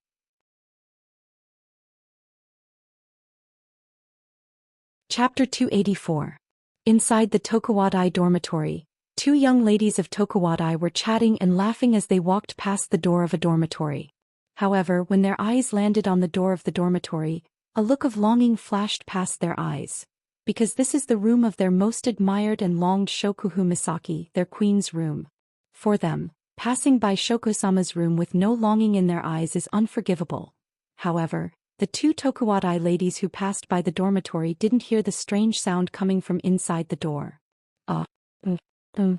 In the dormitory, the sound of flirting echoed in the room. The sound was not soft, but when it reached the door, it was blocked by the door. It could be seen that the soundproofing effect was not bad. At this time, Wu Yan and Shokuhu Misaki were no longer in the bathroom. Instead, they turned their battlefield to the bed. Shokuhu Misaki's breathing was a little rapid. Wu Yan, who was lying on top of her, could clearly hear her rapid breathing. This was only natural. After all, even for her lady queen, she had only experienced this sort of battle once. As Wu Yan kept teasing her, cute sounds kept coming out of Shokuhu Misaki's moist lips. Because of Wu Yan's hands, she can't even breathe properly. "Queen, are you comfortable?" While his hands kept rubbing her chest, Wu Yan asked Shokuhu Misaki with a devilish smile. It's rare for her to be this weak. If he doesn't tease her a little, Wu Yan won't be able to forgive himself. Shokuhu Misaki's face turned red. This is too magical. It's rare to see her blushing, although a certain someone has been lucky enough to witness it many times. It's just that Shokuhu Misaki didn't have the strength to speak. Her sensitive spots were constantly being electrocuted into the deepest part of her heart, causing her body to tense up like a string, waiting for someone to exert force and snap it. And obviously Wu Yan is that final force. Unknowingly, Wu Yan's hand seemed to be guided by some unknown force. It slid down from Shokuhu Misaki's slender waist and landed somewhere else. Feeling a certain part of her body being caressed and kneaded, Shokuhu Misaki's eyes widened. Her starry eyes were filled with emotions, making Wu Yan's heart tremble. Wu Yan whispered into Shokuhu Misaki's ear. "Gisama, your eyes are so beautiful." Hearing this, Shokuhu Misaki's starry eyes lit up. A faint sense of happiness welled up in her heart. Shokuhu Misaki suddenly didn't feel as fearful as she had been in the past. No one knows about Shokuhu Misaki's past. Who are her parents? What kind of past did she have? What kind of past pushed her to become a LV5 who is second only to a handful of people? No one knows, not even Wu Yan. But thinking about the endless darkness in Academy City and Gisama's ability to control people's hearts, one can imagine that Gisama's past is definitely not that good. Ignoring everything else, just looking at Gisama's starry eyes, the emotions she showed towards Wu Yan, it's clear that this pair of starry eyes brought back some bad memories for Gisama. That's why, when Wu Yan said the same thing to her when they first met, Gisama's reaction was so strange. And now, when he said the same thing again, Shokuhu Misaki's heart was filled to the brim. She closed her eyes. Her pair of soft breasts actually stuck out, as if they're offering themselves up for Wu Yan to play with. Wu Yan can feel that something's different about Shokuhu Misaki, but that doesn't stop Wu Yan from continuing with what he's about to do. Shokuhu Misaki's pair of soft breasts, they're just too beautiful. The softness in his hand is constantly attracting Wu Yan's hand, making his fingers move involuntarily, and each of his movements would make Shokuhu Misaki's body tremble. Heavy muffled moans came out from between Shokuhu Misaki's fingers. The feeling in her chest as well as a certain part of her lower body made Shokuhu Misaki's heart that hasn't been moved for a long time. It started to feel uneasy. Unable to hold back that feeling, unable to hold back her own voice, Shokuhu Misaki actually took the initiative to kiss Wu Yan's lips. This time, it's Wu Yan's turn to be surprised. His eyes widened, looking at Shokuhu Misaki's pretty face in front of him. Wu Yan couldn't believe it, because this is the first time he's been kissed by someone forcefully. When he came back to his senses, Wu Yan couldn't help but cry. He thought he would be able to gain the upper hand against Gisama. He didn't expect Gisama to be Gisama after all. She's always the one on top, never the one on the bottom. However, such thoughts were quickly drowned out by the pleasure of their tongues intertwining. Wu Yan simply rolled his tongue, entangling it with Shokuhu Misaki's tongue, and then he fully immersed himself in kissing Shokuhu Misaki. Shokuhu Misaki's little face is completely red, not sure if it's because of shyness, or because of the pleasure of her body, but in short, Shokuhu Misaki at this time is like an ostrich, very cute. Between the overlapping lips, more smooth saliva slowly flowed in their mouths, intertwining two little tongues, but at the same time, it brought great pleasure to both of them, especially Wu Yan. The smoothness of Shokuhu Misaki's tongue made him even more excited. While Shokuhu Misaki's feeling is a little different from Wu Yan's, it's pretty much the same. Shokuhu Misaki never thought that just kissing could bring her so much pleasure. Last time in the amusement park, although she already had a taste at that time because it was her first kiss, Shokuhu Misaki didn't have much awareness. She didn't really think about how she was feeling now. After seriously kissing Wu Yan, Shokuhu Misaki realized that kissing is such a beautiful thing. In the past, Shokuhu Misaki didn't understand why a woman would need a man to rely on. She thought, even though I'm just a woman, but at the same time, I'm also a queen sama, men are just toys in my hands. With her mind control ability, Shokuhu Misaki has the qualifications to say this. Especially after using her ability to peek into the dirty thoughts in the hearts of those men, she felt that way even more. Now, after kissing Wu Yan deeply, Shokuhu Misaki suddenly understood why a woman would need a man. Shokuhu Misaki couldn't peek into Wu Yan's thoughts, but with her understanding of Wu Yan, she's afraid that Wu Yan's dirty thoughts are no less than those men she looked down on. But everything in this world is so strange. Shokuhu Misaki, who looked down on men's dirty thoughts at this time, felt that if it was Wu Yan she wouldn't be unable to accept it. That's why sometimes, a woman's thoughts are so unfathomable and so blind. So they need more love, including Shokuhu Misaki. Chapter 285. Ha ha Wu. Shokuhu Misaki's eyes were filled with tears. Under the effect of her starry eyes, the twinkling stars in her golden pupils looked like they grew in water, giving people a magical feeling. At this time, Shokuhu Misaki was like a crying girl. Her eyes were filled with tears and her mouth was making whimpering sounds. People who don't know what's going on would think that Shokuhu Misaki is crying. Her two tongues intertwined. Her moist lips couldn't stop the moans that came out of her mouth. Her sensitive body made her look like a helpless little girl. As long as someone blows on her, big drops of tears would fall from her starry eyes. After a long time, two pairs of lips finally separated under Wu Yan's slight force. A soft pop sound was heard, making Shokuhu Misaki's already red face even redder. The shy Shokuhu Misaki didn't know how attractive she was. Wu Yan's eyes almost popped out of their sockets. What's more, Shokuhu Misaki was still naked. A soft cry came out of Shokuhu Misaki's mouth. That's because Wu Yan's hands had already split into two, one above and one below, grabbing her mounds and started to knead them. Ah, Wu Yan, a sensitive spot is a sensitive spot. Under his teasing, Shokuhu Misaki surrendered without hesitation. She raised her head and moaned in a mixture of pain and pleasure. Her moaning made Wu Yan's heart burn with lust. He couldn't wait to take advantage of Gisama right there and then. Gently caressing Shokuhu Misaki's thigh, Wu Yan felt that it wasn't time yet. He could only suppress the lust in his heart and continue to tease Shokuhu Misaki's sensitive body. For some reason, this sensitive body didn't last long, making Wu Yan feel suffocated. At the same time, the power that was supporting Shokuhu Misaki all this time seemed to have disappeared. Shokuhu Misaki's hands seemed to have lost their bones. They drooped down softly. All the power was removed. Only her lips were left, as if they were supported by another power. They were constantly moving, gasping for breath, moaning, begging for mercy. They were all coming out from those lips. It seems that the kiss from before has caused Shokuhu Misaki to lose a lot of her power. Hugging Shokuhu Misaki's delicate body, Wu Yan could clearly feel the unique softness of the girl in his arms. Smooth, soft, almost all of it was applied to Wu Yan's naked body. Their bodies were almost overlapping, allowing Wu Yan to feel every inch of Shokuhu Misaki's skin. Really, no matter where it is, it's soft. It's a kind of limitless softness, without layers, without limits. It's a softness that embraces everything. What are you doing? feeling Wu Yan's body and his heartbeat that is several times stronger than her own. Shokuhu Misaki pulled Wu Yan's hand uneasily. She squeezed out a few words from her mouth and said to Wu Yan. It's clear that Shokuhu Misaki hasn't completely let go of her emotions. Some things don't need to be said out loud.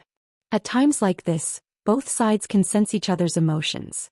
Just like how Wu Yan can sense Shokuhu Misaki's uneasiness, Shokuhu Misaki can also sense what Wu Yan wants to do. It's natural for Shokuhu Misaki to feel uneasy. Everything happened too fast, just like the first time she had intimate contact with Wu Yan. It's so fast that Shokuhu Misaki couldn't catch her breath. How could she have imagined that she was just taking a shower like normal? But the result was that she was covered in sheets by this person who just barged into her life not long ago. Shokuhu Misaki also didn't expect Wu Yan to have already planned to push her down. Clearly she has only known him for less than 3 months. Plus, the time they met was only a few times. That's why everything in this world is so strange. Of course, it's about doing this and that with Jusama. At this time, one of Wu Yan's hands is still on Shokuhu Misaki's soft buttocks. The other hand is still on Shokuhu Misaki's plump soft flesh, maintaining the position of moving his hands up and down. Wu Yan smiled evilly at Shokuhu Misaki. Wu Yan can feel that after he said those words, Shokuhu Misaki's soft breasts that are different from her buttocks. A violent thump, thump, heartbeat. Without a doubt, Shokuhu Misaki is panicking. Wait. Shokuhu Misaki shook her head in a fluster. Her face was still flushed red. It made Wu Yan feel suffocated. Isn't this too fast, Thoma? Wu Yan's hand touched Shokuhu Misaki's warm breasts, gently squeezing them. Her warm body quivered and quieted down. Some things can't be measured with time. Although Wu Yan's words from a certain point of view are correct and philosophical, but when he said it at this time, it gave Shokuhu Misaki a feeling, trap. It's too much of a trap. At this time, Wu Yan is still holding Shokuhu Misaki's breasts, one on top and one on bottom. He lifted Shokuhu Misaki's body from the bed and straddled her on top of him. For some reason Wu Yan likes this position. Shokuhu Misaki, under Wu Yan's guidance, sat on top of Wu Yan. She could feel Wu Yan's evil intentions. She felt something hard pressing against her buttocks. Shokuhu Misaki panicked. Wait. She grabbed onto Wu Yan's shoulders tightly. She screamed in panic. But as she screamed, her voluptuous body was pressed down by Wu Yan. Phew. Shokuhu Misaki could feel something inside her body, followed by the shattering of something else inside her body, followed by a sharp pain. She couldn't help but feel a sharp pain in her chest. Shokuhu Misaki couldn't help but sigh. Like a swan that was shot by a hunter's arrow, Shokuhu Misaki fiercely raised her head and let out a miserable cry. The cry echoed throughout the room, showing the pain of its owner. Such intense pain. Shokuhu Misaki, who has never suffered any physical trauma, broke down her tears. Big drops of tears flowed out from her eyes and dripped onto Wu Yan's body. It hurts. You evil bastard, you made me hurt, you. Her hands gripped onto Wu Yan's shoulders so hard that they turned blue. But Shokuhu Misaki still felt that this is not enough to vent her pain, so she complained to Wu Yan, who took everything away from her. At this moment she also has the right to complain. Alright, don't cry. Wu Yan coaxed Shokuhu Misaki like he's coaxing a child. Such a clumsy method, but at this moment it's surprisingly effective. It made Shokuhu Misaki feel a lot better, and her tears also lessened a lot. After the pain subsided, a strong sense of emptiness spread throughout Shokuhu Misaki's body, causing her to involuntarily twist her body.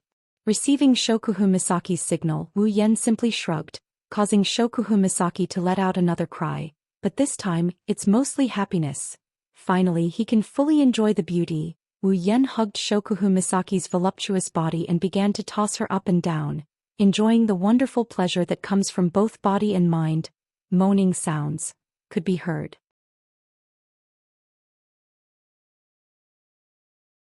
Chapter 286.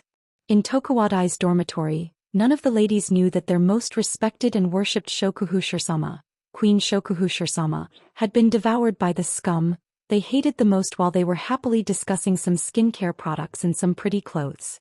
Not even a single bone was left behind. Inside Shokuhu Misaki's dorm room, the fierce battle is still going on. The world outside the door is completely isolated from the world inside. At this point, Shokuhu Misaki was lying on her bed, her hands tightly gripping the sheets in front of her. Her face was flushed with the most joyous of moods, and the sounds of moaning were coming from her lips. Her body kept swaying back and forth, and with each swing Shokuhu Misaki let out a heavy moan. As a result, a certain wolf who was grabbing Shokuhu Misaki's waist and kneeling behind her, moved even faster. Shokuhu Misaki is like a small boat in the middle of a storm, following the source of the storm behind her. It's like she's about to crash, dancing with the wind. Even she doesn't know when she'll fall. What Shokuhu Misaki didn't know was that the expression on her face that was enough to suffocate a certain someone, or the desire that was enough to kill a certain someone's heart, were all factors that led to her being subjected to an even more violent storm. Her curvaceous body was covered in a faint pink glow. Drops of sweat were secreted from her pores and formed on her body. Every time a bead of sweat appeared, it would be accompanied by a suspicious but pleasant fragrance from Shokuhu Misaki's body, making the two who were in the midst of the greatest pleasure feel a burst of desire. The sweat dripped down Shokuhu Misaki's body in a beautiful arc and dripped onto the white sheets as if it had completed its mission in life. Because of this, the sheets under Shokuhu Misaki's body were soaked as if they were fished out of water. However, this humidity didn't make Shokuhu Misaki or Wu Yan feel uncomfortable at all. Instead, they felt that this wasn't enough. Thus, this is another factor that made Wu Yan push the cart as hard as he could. One by one, these factors led to the current situation.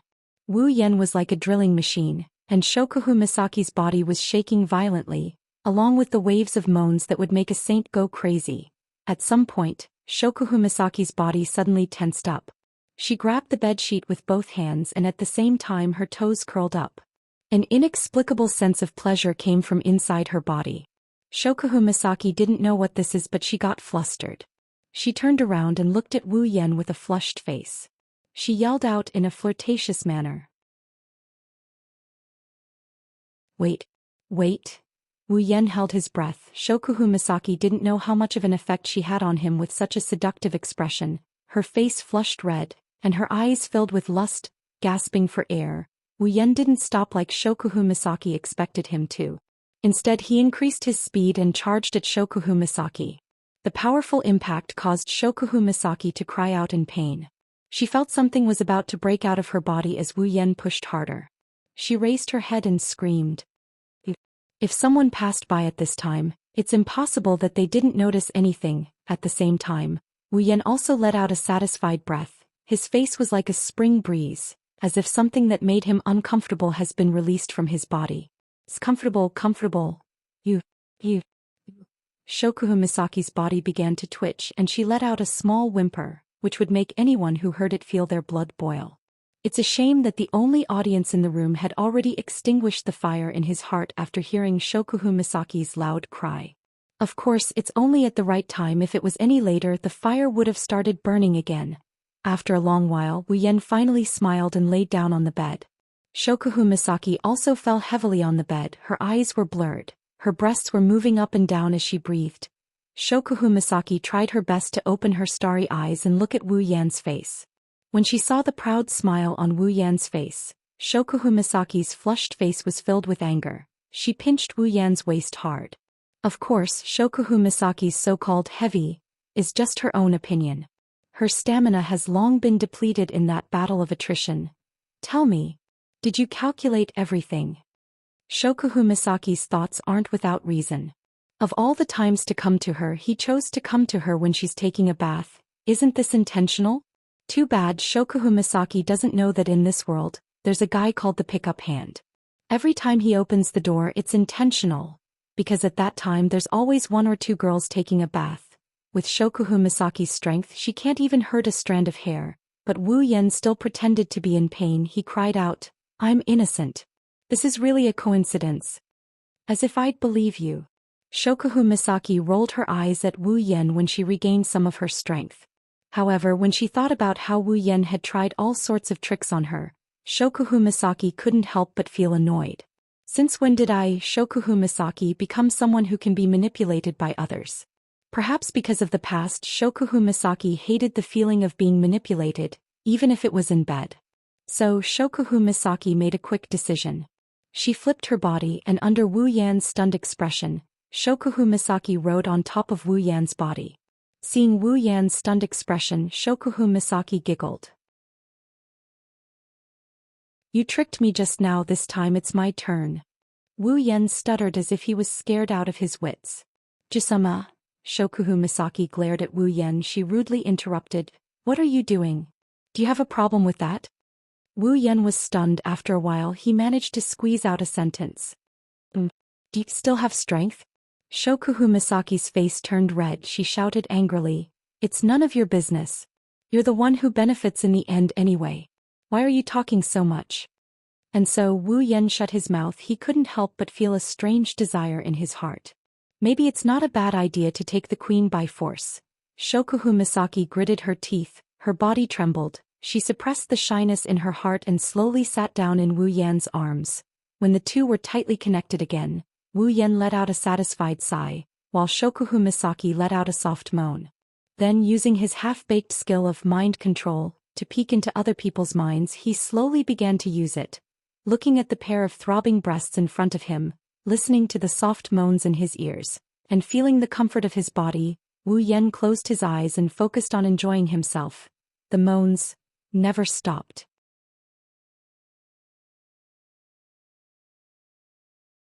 Chapter 287. Shokuhu Misaki is under a lot of pressure, especially at a time like this. As an offensive queen, Shokuhu Misaki's wish to become an offensive queen may sound good, but reality is cruel. If Shokuhu Misaki were to use her mind control to turn a woman into a super attacker, it would be a piece of cake. But when it comes to herself, even if she could change her personality with her ability, it would still be very stressful for her to do so. After all, our Jisama is a sports idiot. Stamina. That's her weakness. Thus, her Lady Queen became a true 3 minutes god. After 3 minutes, her Lady Queen changed from a strong aggressor to a strong aggressor. As for this so-called aggressor, it was all in the mouth. Shokuhu Misaki is under a lot of pressure, but at the same time she should be thankful that she's not a man. It was another storm. After that, the two lay back down on the bed, panting softly with their eyes closed, enjoying the aftershocks of their lovemaking. The sheets on his back couldn't get any wetter. At this time the person lying on it should feel uncomfortable, but for some reason Wu Yan didn't feel uncomfortable at all. Instead he felt comfortable like he's in a hot spring. As for Jisama, lying on top of Wu Yan, how can a bedsheet be more comfortable than a meat cushion? Stroking Shokuhu Misaki's smooth back, Wu Yan had to admit that Jisama's body is pretty damn good. Even if she doesn't have that pair of boobs, Jisama's voluptuous curves alone is enough to make anyone fall head over heels for her. Shokuhu Misaki didn't know what Wu Yan is thinking about. But judging by the fact that something inside her that hasn't left her body is back in high spirits, Shokuhu Misaki can guess what's going on. Shokuhu Misaki quickly said to Wu Yan, "Don't do it again, I can't take it anymore." Hearing this, Wu Yan's hand paused. He had no choice but to stop. With Jisama's physique, it's a miracle that she can last this long. Seeing this, Shokuhu Misaki couldn't help but breathe a sigh of relief, and then she was secretly annoyed and at the same time she sighed helplessly. She seems to have been begging for mercy, and this time too. As an offensive queen, Shokuhu Misaki is under a lot of pressure. Whenever she thinks about how she's begging for mercy, Shokuhu Misaki can't help but feel anger rising from the bottom of her heart. She's not going to be nice to the guy who forced himself on her. Shokuhu Misaki's starry eyes were filled with dissatisfaction as she said in a slightly annoyed tone, "All right, now that you've taken advantage of me and eaten me, it's time for you to tell me why you're here?" Wu Yan dryly chuckled. What can he do? He really did have a reason for coming here. Pushing her down is just something he can do along the way. With Shokuhu Misaki's intelligence, his little scheme can't be hidden from her. It's too fake to say that he's here just to see her. With that in mind, Wu Yan quickly said, "Of course I'm here just to see you." It's too fake. Shokuhu Misaki doesn't doubt his words. Even Wu Yan has to say the same thing. Even if he knows that his words are fake, it can't be helped. He just pushed her down not too long ago. If he really said that he's here for something, it'd be too boring. So even if it's fake, Wu Yan can only accept it. Shokuhu Misaki's eyes seemed to be able to see through Wu Yan's heart. She carefully stared at Wu Yan's face. Perhaps she guessed Wu Yan's thoughts, Shokuhu Misaki coldly snorted. However, from her expression, it seems like she's satisfied with Wu Yan's words, or rather his thoughts. Of course, Shokuhu Misaki won't admit it. She's still upset about the fact that she couldn't push Wu Yan down. Don't talk nonsense. Just say it. Since you're here, you must have something you need my help with, right? This time, Wu Yan can only rub his nose and admit it. Alright, I do have something I need your help with. Sure. Shokuhu Misaki's straightforward answer came just as he finished his sentence. Wu Yan, who originally wanted to waste his breath, was stunned. Wu Yan didn't forget how much effort it took to get Shokuhu Misaki's help when he snuck into the research facility where the sisters were kept. Not only did he have to make her a random date, but he was also ridiculed by Jusama. And this time she agreed so easily? Could it be that pushing her down will bring me such benefits? Wu Yan quickly shook his head and denied it. If Jusama is the type of person who listens to everything after being pushed down, then she's not Jusama. Wu Yan's wine-red eyes stared straight into Shokuhu Misaki's starry eyes. He narrowed his eyes, trying to see through Shokuhu Misaki's schemes. I say, Jusama, when did you become so straightforward? How can you say that? Shokuhu Misaki touched her cheeks and said in a pitiful tone, You've already done this to me, what else can I do other than listen to you? It would have been better if Shokuhu Misaki didn't say anything.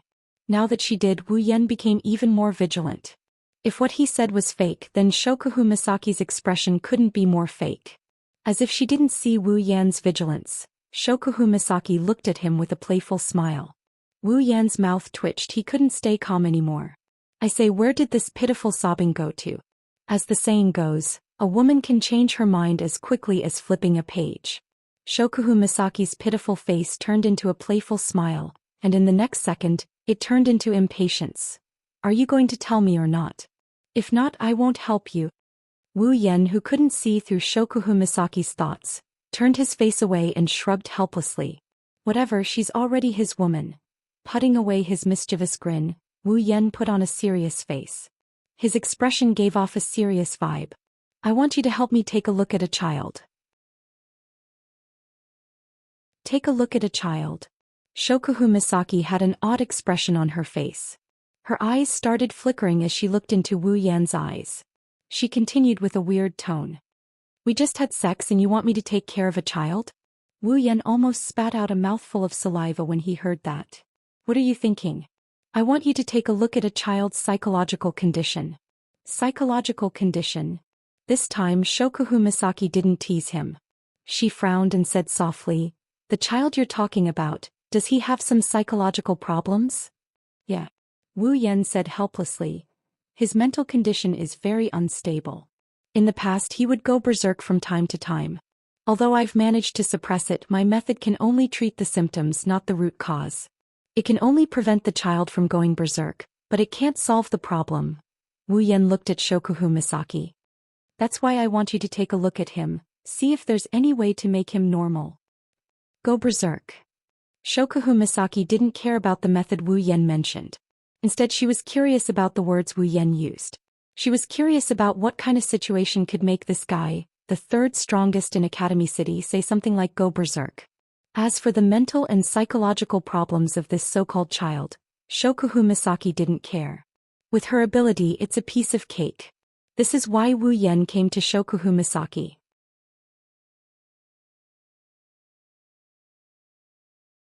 Chapter 288. Academy City, School District 7, Wu Yan's house. The house that was originally quiet suddenly erupted with a loud roar that shook the very foundations of the house. Yua. Inside the living room, the owner of the roar is lying on top of a table. She's yelling while kicking her legs around. It's obvious that the owner of the voice is throwing a tantrum. The owner of the tantrum is Flandre-chan. Hinajiku, Mikoto, Kinohata Sayai, Frenda, Takitsubu Riku, and Astria were covering their ears like they couldn't take it anymore. Ikaros was the only one who looked at Flandre-chan with a blank expression.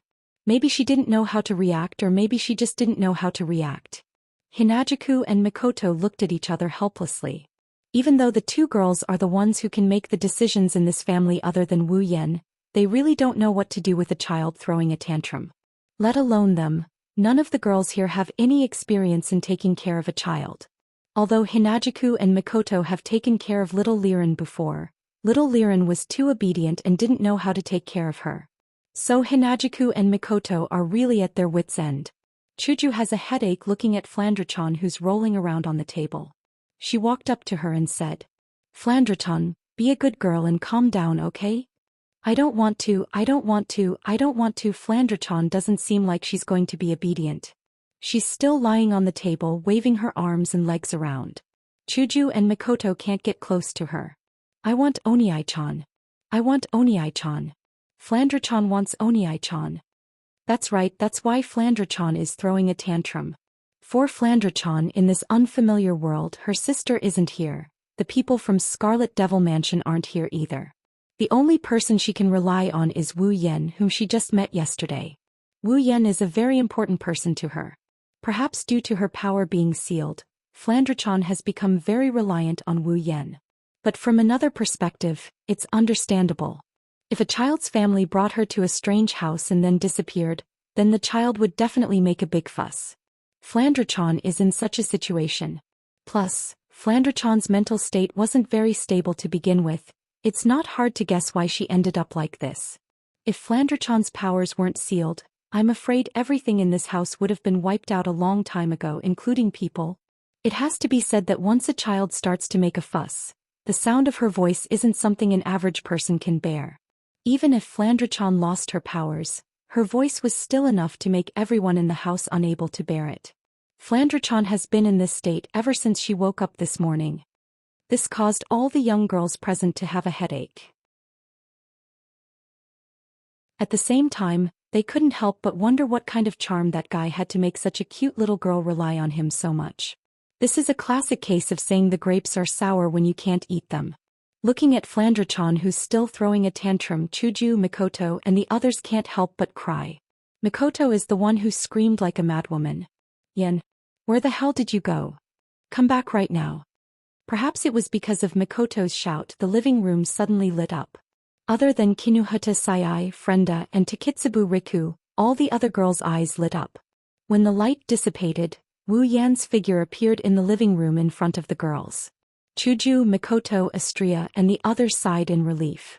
As for Kinuhata Sayai and the others, they're still trying to figure out how Wu Yan appeared. When Wu Yan appeared in the living room and saw the expressions on the girls' faces, he was stunned. "What's wrong with you girls? Why are you looking at me like that?" "Onii-chan." Cheers came from behind Wu Yan, startling Wu Yan. He reflexively turned around and a small figure jumped up from the table and ran into Wu Yan's arms. Wu Yan subconsciously hugged the small figure. He was stunned again. "Flandre-chan? Onii-chan, where did you go? Flandre-chan missed you so much." She kept rubbing her face against Wu Yan's body. Her small hands were clutching onto Wu Yan's clothes as if she's afraid Wu Yan will disappear again. She looked at Wu Yan with teary eyes. She looked like she's going to cry at any second. This made Wu Yan panic. Patting Flandre-chan's back, Wu Yan said gently, "Onii-chan didn't go anywhere, I just had something to do. Onii-chan is a bad guy. You abandoned Flandre-chan." Flandre-chan puffed up her cheeks in dissatisfaction. She turned her head away from Wu Yan, but her small hands were still clutching onto Wu Yan's body. Wu Yan felt helpless and amused at the same time. "You're finally back. If you didn't come back, the sky would have collapsed." Chuju looked at the quiet Flandre-chan and sighed in relief. At the same time, she looked at Wu Yan in pleasant surprise.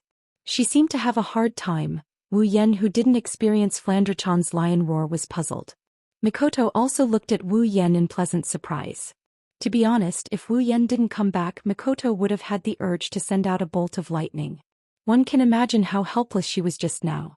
That pleasant surprise, however, froze when she heard a giggle. Misaka-sen, you're still so energetic." Mikoto's smile froze on her face. She felt a small electric current flowing through her forehead. This voice, this tone, could it be? Before Mikoto could finish her sentence, Kinuhata Sayai and Frenda beside her called out first. "Fifth." Mikoto slapped her own face and covered her eyes. "So it's you, Shokuhu Misaki." Shokuhu Misaki covered her mouth and giggled. "What's wrong?" "Misaka-sen, you don't look too happy to see me." "How can I be happy to see you?" Mikoto didn't mince her words. There was even a hint of hatred in her voice. It looks like she really doesn't welcome Shokuhu Misaki's arrival. Mikoto pointed at Shokuhu Misaki with an unfriendly look. Why are you here? Shokuhu Misaki shrugged and sighed helplessly. She then looked at Mikoto with a don't-you-know look and said, Of course it's Yen who brought me here. Mikoto's mouth twitched. I guessed a little, but now that I know, why do I have a... Turning her head towards Wu Yen, sparks flashed on Mikoto's forehead as she asked in a low voice. Where's the urge to electrocute people? Wu Yen chuckled awkwardly. Even though he knew he'd be the one to get hurt if Xianxia and Gisama were to bump into each other. But for Flandre-chan, on the side Kinuhata-sei Frenda, and Takitsubu Riku were stunned by this scene.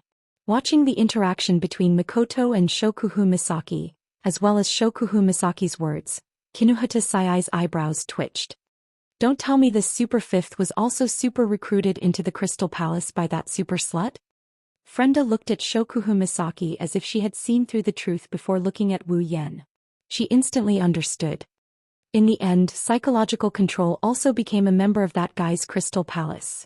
Kinuhata-sei clenched her fists and said hatefully, This super pervert already has so many women, yet he still wants to super Crystal Palace. Could it be that the only thing in his head is the word female? Hearing this, Frenda shrugged. In the end, aren't we still the female that he has his eyes on? Kinuhata-sei remained silent, but her pair of small eyes kept darting around as if she was thinking of something bad. Takitsubu Riku kept looking at Wu Yen, there was a hint of sadness in her eyes. Will he still remember me?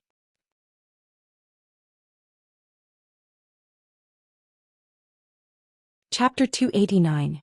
Seeing Shokuhu Misaki looking like she's going to humiliate Mikoto, he knew that if this goes on, Xianxia will go berserk, so he quickly interrupted her. Gisama, let's get down to business first. Business is more important.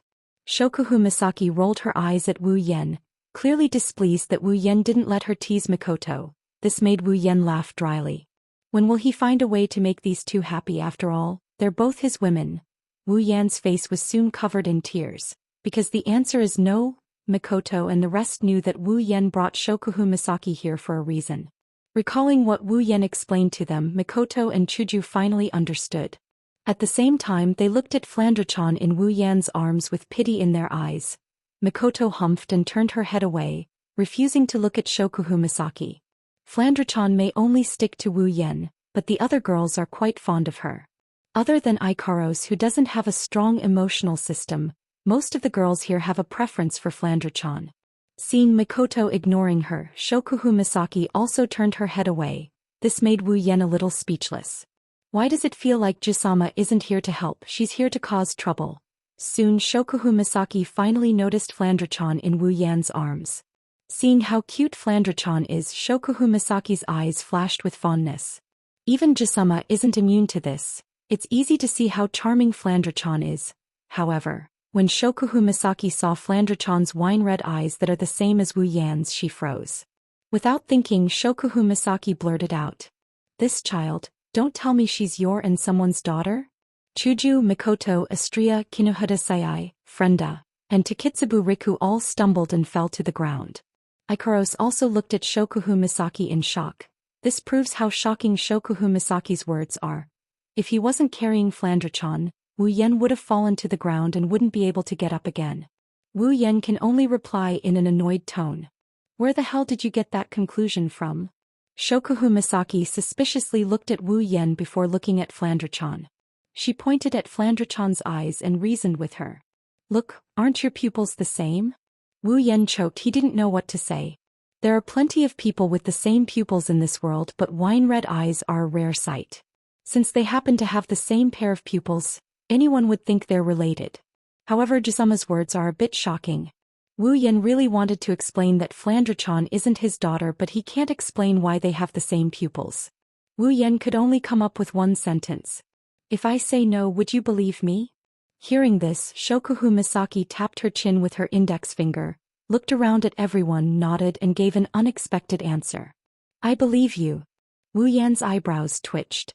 Why would you believe me so easily? Hearing Wu Yan's words, Shokuhu Misaki smiled. She looked at Wu Yen with her starry eyes and said, Because I don't believe you can give birth to such an excellent breed with your ability. As soon as Shokuhu Misaki finished speaking, the girls heard a sound of something breaking. It came from Wu Yan's body, it came from his brain. Taking a deep breath, Wu Yan told himself not to get angry. Don't get angry, don't get angry, don't get angry. How can I win against Gisama when it comes to talking? Even if I'm angry, I should get back at her. Yes, that's right. With that thought in mind, Wu Yan felt relieved. A smile bloomed on his face. This made the girls who were familiar with him a little confused. Only Shokuhu Misaki looked surprised. She seemed to have thought of something. She lowered her head in regret. Shokuhu Misaki's heartbeat quickened. Her legs felt like jelly, as if she was reminded of something. To avoid embarrassing herself, Shokuhu Misaki quickly told Wu Yan. Okay, didn't you ask me to see this child? Let's start. Wu Yan narrowed his eyes. He put this matter in his heart. He'll deal with Gisama later. Looking down at Flandre-chan in his arms, Wu Yan said, Flandre-chan, let that big sister take a look at you. Flandre-chan didn't understand. She didn't know what Wu Yan and Shokuhu Misaki wanted to do to her. But since Wu Yan said so, Flandre-chan looked at Shokuhu Misaki and nodded. Seeing this, Shokuhu Misaki smiled and nodded her chin. She took out a remote control from her purse and pointed it at Flandre-chan. Then she pressed the button lightly. After the beep, Flandre-chan's pupils seemed to have lost their light. Her eyes that were full of life lost all color and became as still as water. She didn't move at all. Chuju, Mikoto, and Astria held their breaths. They didn't want to disturb Shokuhu Misaki. Kinuhata Sayai, Frenda, and Takitsubu Riku didn't know what's going on, but anyone with a brain would know what to do and what not to do. Thus they quieted down and waited. Shokuhu Misaki's starry eyes also seemed to have lost their light. Even the stars in them didn't shine, but after a while her starry eyes trembled violently. At the same time, Shokuhu Misaki's face turned pale. Everyone's heart was in their throats. They were worried something might happen to Flandre-chan. Luckily, Shokuhu Misaki quickly regained her composure. Everyone released a sigh of relief. Wu Yan bitterly laughed. This Gisama. Is she trying to scare people to death with her sudden outburst? After a long time under the strange silence, Shokuhu Misaki finally finished her work and put away the remote control in her hand. However, her pair of starry eyes kept flashing, and her expression was extremely complicated. How is it? Is there any way? Seeing Shokuhu Misaki put away the remote control, Wu Yan quickly asked. Everyone turned to look at Shokuhu Misaki. Shokuhu Misaki looked at Wu Yan with a complicated expression. Her eyes were filled with resentment. Wu Yan didn't understand. Perhaps she saw Wu Yan's confusion. Shokuhu Misaki sighed and said, I didn't expect your origin to be so mysterious. A different world, a system. I really didn't expect it. Hearing this, Wu Yan, Chuju, and Mikoto were shocked. Wu Yan looked at Shokuhu Misaki in shock and asked, You know everything? After asking this question, Wu Yan suddenly remembered that Shokuhu Misaki, with her mind control ability, can peek into other people's memories. In other words, Shokuhu Misaki peeked into Flandre-chan's memories and obtained the system's memories from Flandre-chan's memories. In other words, Gisama really knows everything. Shokuhu Misaki looked at the dumbfounded Wu Yan. The resentment in her starry eyes intensified. No wonder you said Misaka Mikoto has a bigger world waiting for her.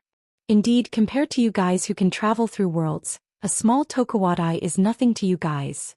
Wu Yan laughed awkwardly. He knew that Shokuhu Misaki was complaining about how he protected Mikoto during their first meeting. However, while Shokuhu Misaki understood, the others didn't. Oi oi oi, what are you guys talking about? Kinuhata Sayai shouted. What different world? What super system? What super time travel? Explain it all to me. Wu Yan, Hinajiku, and Mikoto looked at each other, helplessness in their eyes. Great, now they're exposed. What a blunder.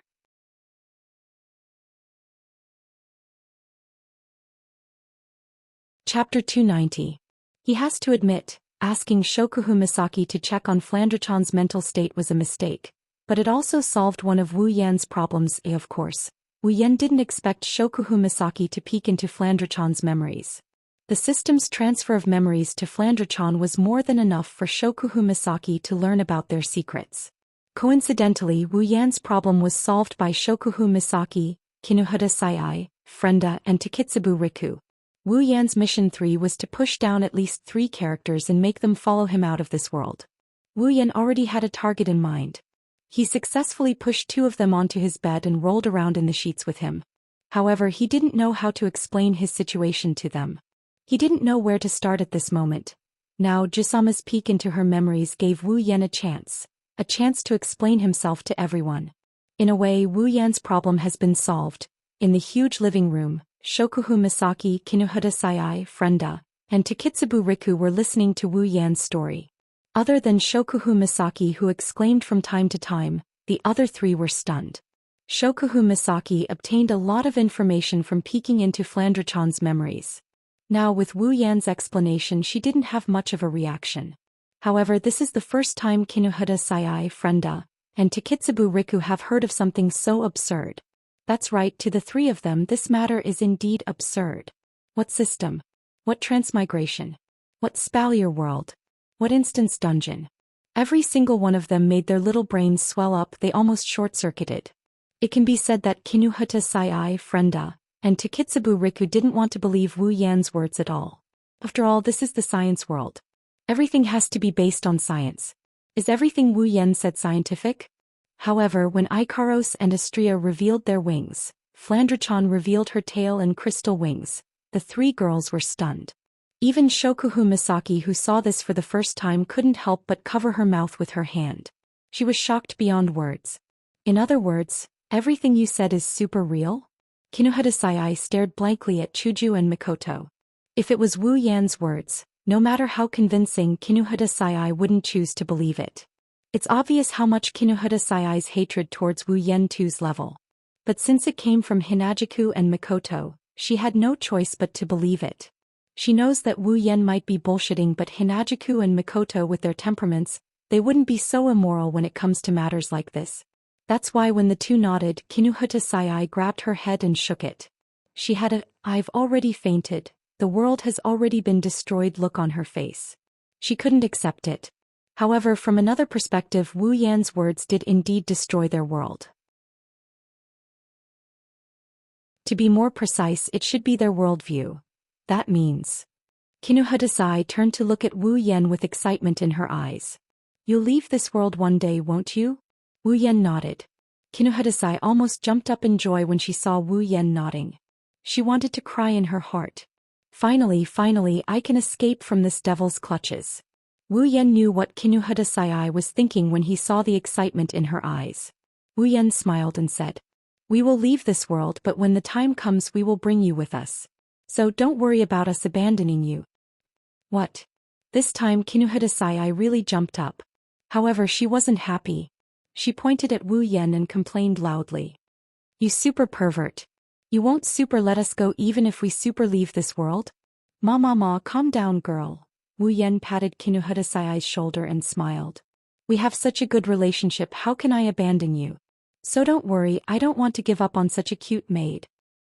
"You're the maid. Your whole family is super maids." Frenda sighed and said dejectedly. "I already knew the result. How can this wolf let us go so easily?" As for Takitsubu Riku, after accepting Wu Yan's words, she didn't care anymore. She was once a member of the Black Ops in Academy City. She had seen too much of the dark side of Academy City.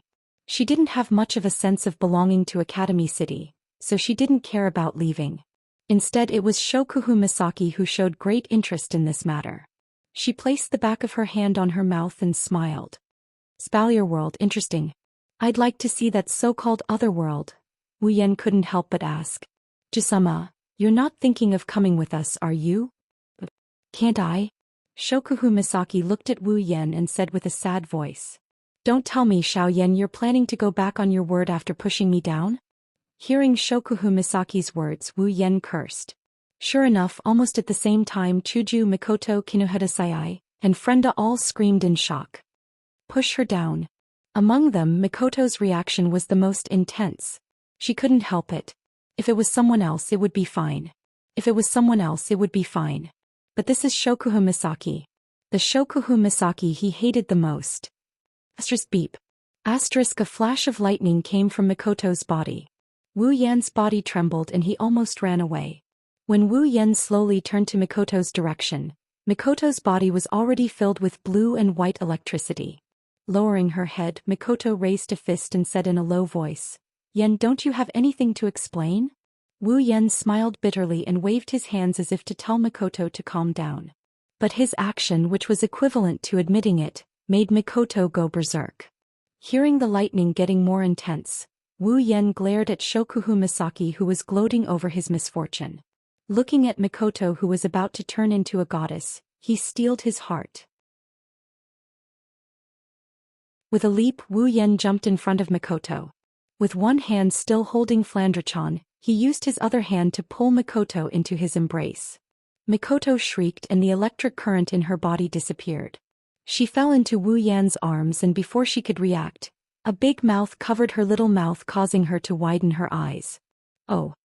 Kinuhada Sai, Frenda and Astria gasped in shock. Hinajiku, on the other hand, had already covered one of her eyes. She couldn't bear to look at it anymore. The world is getting worse. That "oh" didn't just mean the girls were shocked, it also woke Mikoto up. Looking at Wu Yan's face so close to hers, Mikoto's face started to heat up. Starting from her neck, a bright red color started to crawl up her face until it covered her entire face. Following a bang sound, Mikoto's head boiled with water. The steam rose slowly, showing how embarrassed its master was right now. She pushed Wu Yan away and pointed at Wu Yan. "What are you doing? There are so many people here." Looking at Mikoto's red face, Wu Yan chuckled. This is the effect he wanted. Wu Yan even wiped his lips with a wicked smile. His scum temperament was on full display. Mikoto's face turned even redder. She felt everyone's gazes were so piercing. She covered her head and ran back to her room. Chuju gave Wu Yan a reproachful look before she chased after Mikoto. Astria followed suit. Ikaros gave Wu Yan a hesitant look before following as well. Wu Yan let out a sigh of relief. At least his life is saved.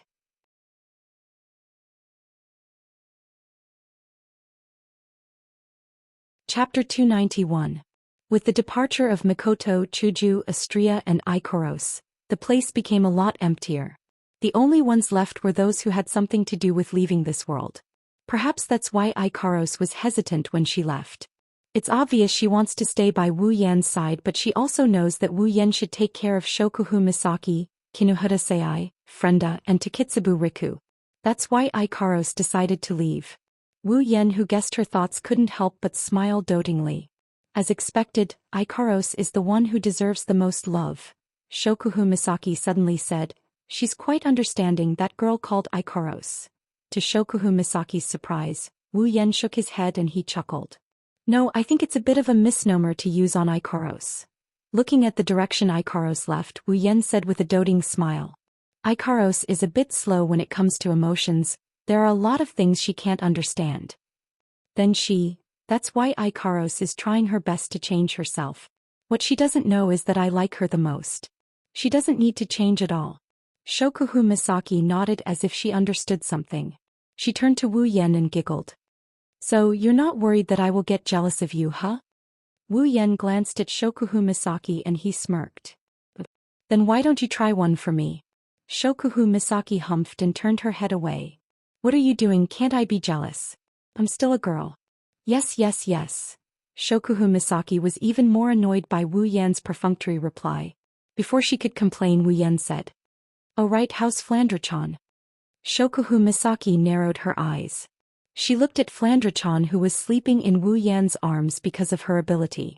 Don't worry about her, she's fine. Her mental state is a bit unstable, but she'll be fine soon. She'll be a normal little girl again. Wu Yan was stunned for a moment before he was overjoyed. He tightened his grip on Flandre-chan and said, Thank you, Konosama. Shokuhu Misaki didn't know whether to laugh or cry. Don't misunderstand, I didn't do anything. Didn't do anything? Wu Yan looked at Shokuhu Misaki in surprise. After making sure she wasn't joking, he frowned and he looked at Flandre-chan in his arms. If you didn't do anything, how did Flandre-chan's mental state recover so quickly? Shokuhu Misaki glanced at Flandre-chan and stroked her blonde hair. Originally, this little girl by the name of Fran became mentally abnormal because she possessed a terrifyingly powerful strength that overrode her young heart. And now you've already sealed her power. Without that terrifying power as a burden, she's like a spring that has lost its weight. Her mind will naturally grow stronger in the following time until it returns to normal. Wu Yan laughed heartily. Then he noticed that Flandre-chan is still sleeping, so he stopped himself from laughing out loud. Said he chuckled. That's great. Shokuhu Misaki stared blankly at Flandre-chan's sweet sleeping posture and sighed. I can't believe this little girl has such power inside her body. I'm afraid even all the LV5s in Academy City combined wouldn't last more than a minute. That ability that can destroy everything in its path is truly terrifying. You know about that too? Shokuhu Misaki rolled her eyes and regained her confidence. Of course, Flandre-chan's power is strong, but it's been sealed. Plus, her mental state is unstable, so it's easy to invade her mind. Basically, I know everything she knows. You know about Gensokyo as well? Shokuhu Misaki nodded. Wu Yan hesitated for a bit before asking. Then what Flandre-chan did in Gensokyo, you know about it as well? Shokuhu Misaki looked at Wu Yan and laughed. You didn't think Flandre-chan's identity as a vampire and how she tore people apart would scare me, did you? Wu Yan smiled sheepishly. So you knew about it? Shokuhu Misaki rolled her eyes at Wu Yan and sighed. Those so-called scholars in Academy City, what they did to the aptitude users or test subjects is even worse than what Flandre-chan did to them. I've been watching them since I was a child because of my mind control ability. Wu Yan went silent. Indeed, the darkness in Academy City is too thick. Shokuhu Misaki, with her mind control ability, is probably the one who's experienced the darkness the most in Academy City. Whether it's her own experience or someone else's memories. Seeing Wu Yan's expression, Shokuhu Misaki laughed and said, Are you feeling sorry for me, little Yan? Shokuhu Misaki's teasing tone caused Wu Yan's repressed expression to crumble. The heaviness in his heart also dissipated. He rolled his eyes at Shokuhu Misaki before replying in an annoyed tone. I was, but not now. Shokuhu Misaki immediately leaned on Wu Yan and wrapped her arms around Wu Yan's neck. Don't be like that, I like to see you feeling sorry for me. Wu Yan's eyebrows twitched and the corner of his mouth twitched. You like it when I feel sorry for you? Shokuhu Misaki giggled and suddenly asked Wu Yan out of curiosity. Little Yan, when are we leaving this place and going to that Spalier world? I'm really curious about that place. Wu Yan shook his head helplessly. Jisama, what's there to be curious about another world? Of course I'm curious. Shokuhu Misaki said with a bit of dissatisfaction. You said Misaka Mikoto would use that place as a stage, don't you think she can do it? Wu Yan clutched his head and laughed. So it's because of Mikoto. So when is it? Well, if you're in such a hurry, then we'll have to see if a certain someone is willing to cooperate. Wu Yan's wine-red eyes shot out like an arrow and landed on a lowly girl who was trying to tiptoe out of the room. She froze in her tracks just as she was about to take a step forward. She's Kinuhata Sai-ai. For some reason, after Chuju, Mikoto, Ikoros, and Astria left, Kinuhata Sai-ai's body trembled. She had a bad feeling about this and the alarm in her head went off. Girls tend to have an inexplicable trust towards their own sixth sense. Thus, Kinuhata Sai-ai decisively followed her heart's guidance and started to sneak out. But in the end, Kinuhata Sai-ai didn't manage to escape. At the same time, Kinuhata Sai-ai's alarm went off like crazy. Without hesitation, Kinuhata Sai-ai sprinted out of the room. But soon she felt that her running feet were already in the air. Kinuhata Sai-ai fell into despair. She struggled with all her might and shouted. Super, let go of me, you super pervert. Wu Yan grinned when he heard that. Kinuhata girl, you won't be able to escape today. Ignoring Kinuhata Sai-ai's struggle, Wu Yan grabbed Kinuhata Sai-ai by the back of her collar and walked into the room. Seeing this, Frenda patted her chest in relief. But then she remembered that she was pushed down a long time ago. Takitsubu Riku stared blankly at Kinuhata Sai-ai being dragged into the room. She realized what was going to happen next and her face turned red.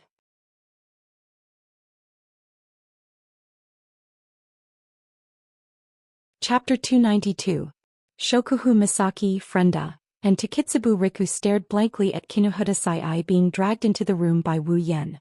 It wasn't until the sound of the door slamming shut that the three girls in the living room finally reacted. With Shokuhu Misaki, Frenda, and Takitsubu Riku's brains, plus the way things have developed, they can easily guess what Wu Yan is planning to do with Kinuhata Sai-ai. Speaking of which, if you bring a girl into your room, even if you say there's nothing going on, no one will believe you. Shokuhu Misaki gritted her teeth and snorted coldly as if venting her anger, but she didn't say anything. Seeing Wu Yan bringing a girl into his room right in front of her made her feel a little uncomfortable. But based on what Wu Yan said before, Shokuhu Misaki can guess that leaving this world has something to do with what Wu Yan is planning to do. Shokuhu Misaki couldn't help but think to herself, could it be that in order to leave this world, one must use the method of pushing someone down? That means a pair of starry eyes turned to Frenda and to Kitsubu Riku. Shokuhu Misaki's pupils turned as if she had thought of something. Suddenly, a hint of slyness flashed across her eyes. Even the corners of her mouth curled up into a smile. Frenda and Takitsubu Riku, who have been watching Wu Yan and Kinuhadasei enter the room, suddenly felt a chill run down their spine. It's as if a cheetah has its eyes on them. Their faces twitched and they started looking around for the source of the chill. At the same time, the source of the chill, Shokuhu Misaki secretly smiled. She glanced at Frenda and Takitsubu Riku, then at Mikoto's room. She quietly took out a remote control and pointed it at Frenda and Takitsubu Riku, on the other side, Wu Yan's room. Don't come over here. Let me tell you, I'm super awesome. Kinuhadasei slowly shrunk deeper into the bed, and as Wu Yan got closer, she also shrunk deeper into the bed.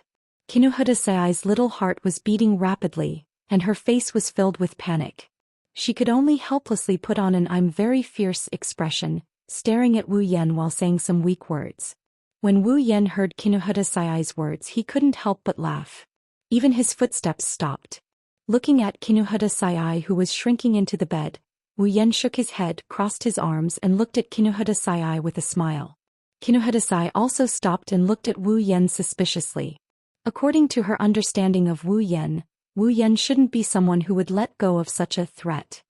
Could it be that this fellow had suddenly found his conscience? When such a thought appeared in Kinuhadasei's mind, Wu Yan laughed loudly, and pounced on Kinuhadasei like a wolf hunting for its prey. Kinuhadasei was shocked, she screamed and retreated, but it was already too late. Wu Yan accurately pounced on Kinuhadasei's delicate body, and pushed her onto the bed. A thick manly scent assaulted Kinuhadasei's face, and her body also gained a weight that was much heavier than her. But unexpectedly she was able to withstand the weight with her small body, causing Kinuhadasei to be stunned. Super, let go of me. Kinuhadasei screamed in panic, but unfortunately just as she started screaming, her hands were grabbed by the person on top of her, and with a twist her hands were above her. Help. Super help. Frenda. Tetsubu. Super, come and save me. Sensing that she was being restrained, the panic in Kinuhadasei's heart became even more intense. In her panic, Kinuhadasei could only use her womanly instincts to scream for help.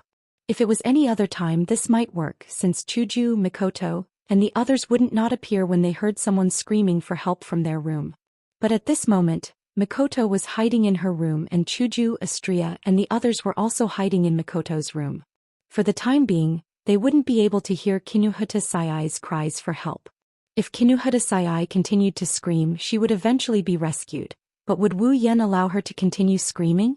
Licking his lips, Wu Yan laughed out loud. He bent down and his lips met with Kinuhadasei's little mouth.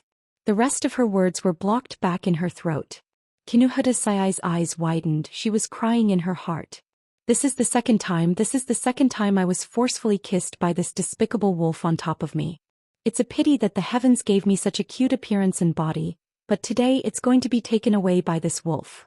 While Kinuhadasei's mind was in a mess, Wu Yan's tongue had already broken through Kinuhadasei's tightly clenched teeth. With an unstoppable force he captured Kinuhadasei's little tongue.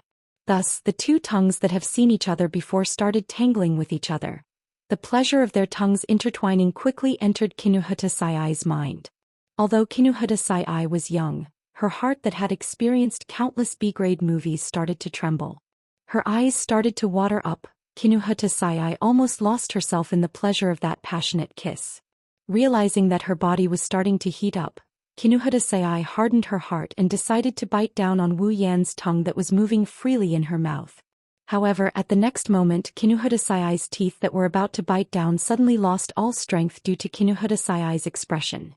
The reason is that unbeknownst to her, Wu Yan's big hand had already passed through Kinuhadasei's clothes and started to pinch her soft and small breasts. Wu Yan's hand that was supposed to be holding both of Kinuhata Sayai's hands was now left with only one. With one hand holding both of Kinuhata Sayai's hands tightly together, the other hand can naturally do whatever he wants. Woo, woo, woo. Feeling her breasts being pinched rhythmically by a hand, Kinuhata Sayai's pupils dilated again, her eyes started to water up again, her face started to blush, her mouth started to make the same rhythmic moans as the hand that's pinching her breasts. It's very cute and moving. Even Wu Yan, who has already tasted the taste of a lowly girl, couldn't help but feel a ripple in his heart. Frenda as a lowly has a sweet appearance and a cute personality, she exudes the taste of cuteness everywhere. Wu Yan really enjoyed it. As for Kinuhata Sayai, compared to Frenda who knows how to act cute, this lowly has a different taste when tasting her. This made Wu Yan's evil heart start to beat with eagerness. Especially Kinuhata Sayai, she also has a pair of beautiful legs. In the morning he pushed down the queen, blonde and huge breasts Shokuhu Misaki, now he's going to push down another lowly. Even Wu Yan felt that he's being evil. Of course it's only for a while. As for his evil actions today, Wu Yan didn't feel that there's anything wrong with it. In fact, he felt that today is his lucky day. Papa, Wu Yan loves to play. Thus Wu Yan, who's gradually getting dissatisfied, immediately let go of Kinuhata Sayai's little bunny that he's holding. Kinuhata Sayai couldn't help but sigh in relief. But this sigh of relief didn't last long before it's lifted up again. Letting go doesn't mean letting go. If one isn't enough, then let's go with two. What a simple thought. And it's this simple thought that made Wu Yan's hands start to fondle and knead Kinuhata Sayai's little bunnies back and forth, kneading them into various shapes. Kinuhata Sayai's bones have completely melted. Even if she doesn't want to admit it, Kinuhata Sayai has to admit that Wu Yan's technique is too skillful at this moment. She's starting to feel something. Her body started to heat up. Kinuhata Sayai's eyes started to blur. The strength of her struggle started to weaken. All the strength in her body has been gathered into her mouth, used to moan. At this moment, Wu Yan's hand has already pulled out from Kinuhata Sayai's clothes and started to target her clothes.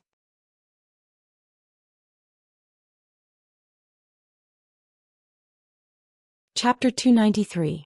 Under Kinuhata Sayai's weak resistance and unyielding whimpers of protest, Kinuhata Sayai's unchanging hoodie and shorts were taken away from her petite body not too long after. The clothes were casually thrown under the bed by Wu Yan. At this moment, Kinuhata Sayai has turned into a naked little lamb in front of Wu Yan. That petite body of a lowly did not diminish the lust in Wu Yan's heart. After all, even if it's a lowly, Kinuhata Sayai's body has an unusual charm. Smooth and beautiful thighs, smooth and supple skin, as well as a delicate fragrance that assails the nostrils. All of these are seductive luster from this petite body. Feeling the chill on her body, Kinuhata Sayai understood her current situation. She was so embarrassed that she wanted to die. This is also the second time Kinuhata Sayai exposed her body in front of a man. Kinuhata Sayai wanted to raise her hands to block in front of her chest to block Wu Yan's invasive gaze. However, before she could do anything, Wu Yan seemed to have seen through her intentions. With a paw sound, he grabbed her hands and pressed them on both sides of Kinuhata Sayai's head. Wu, you despicable bastard.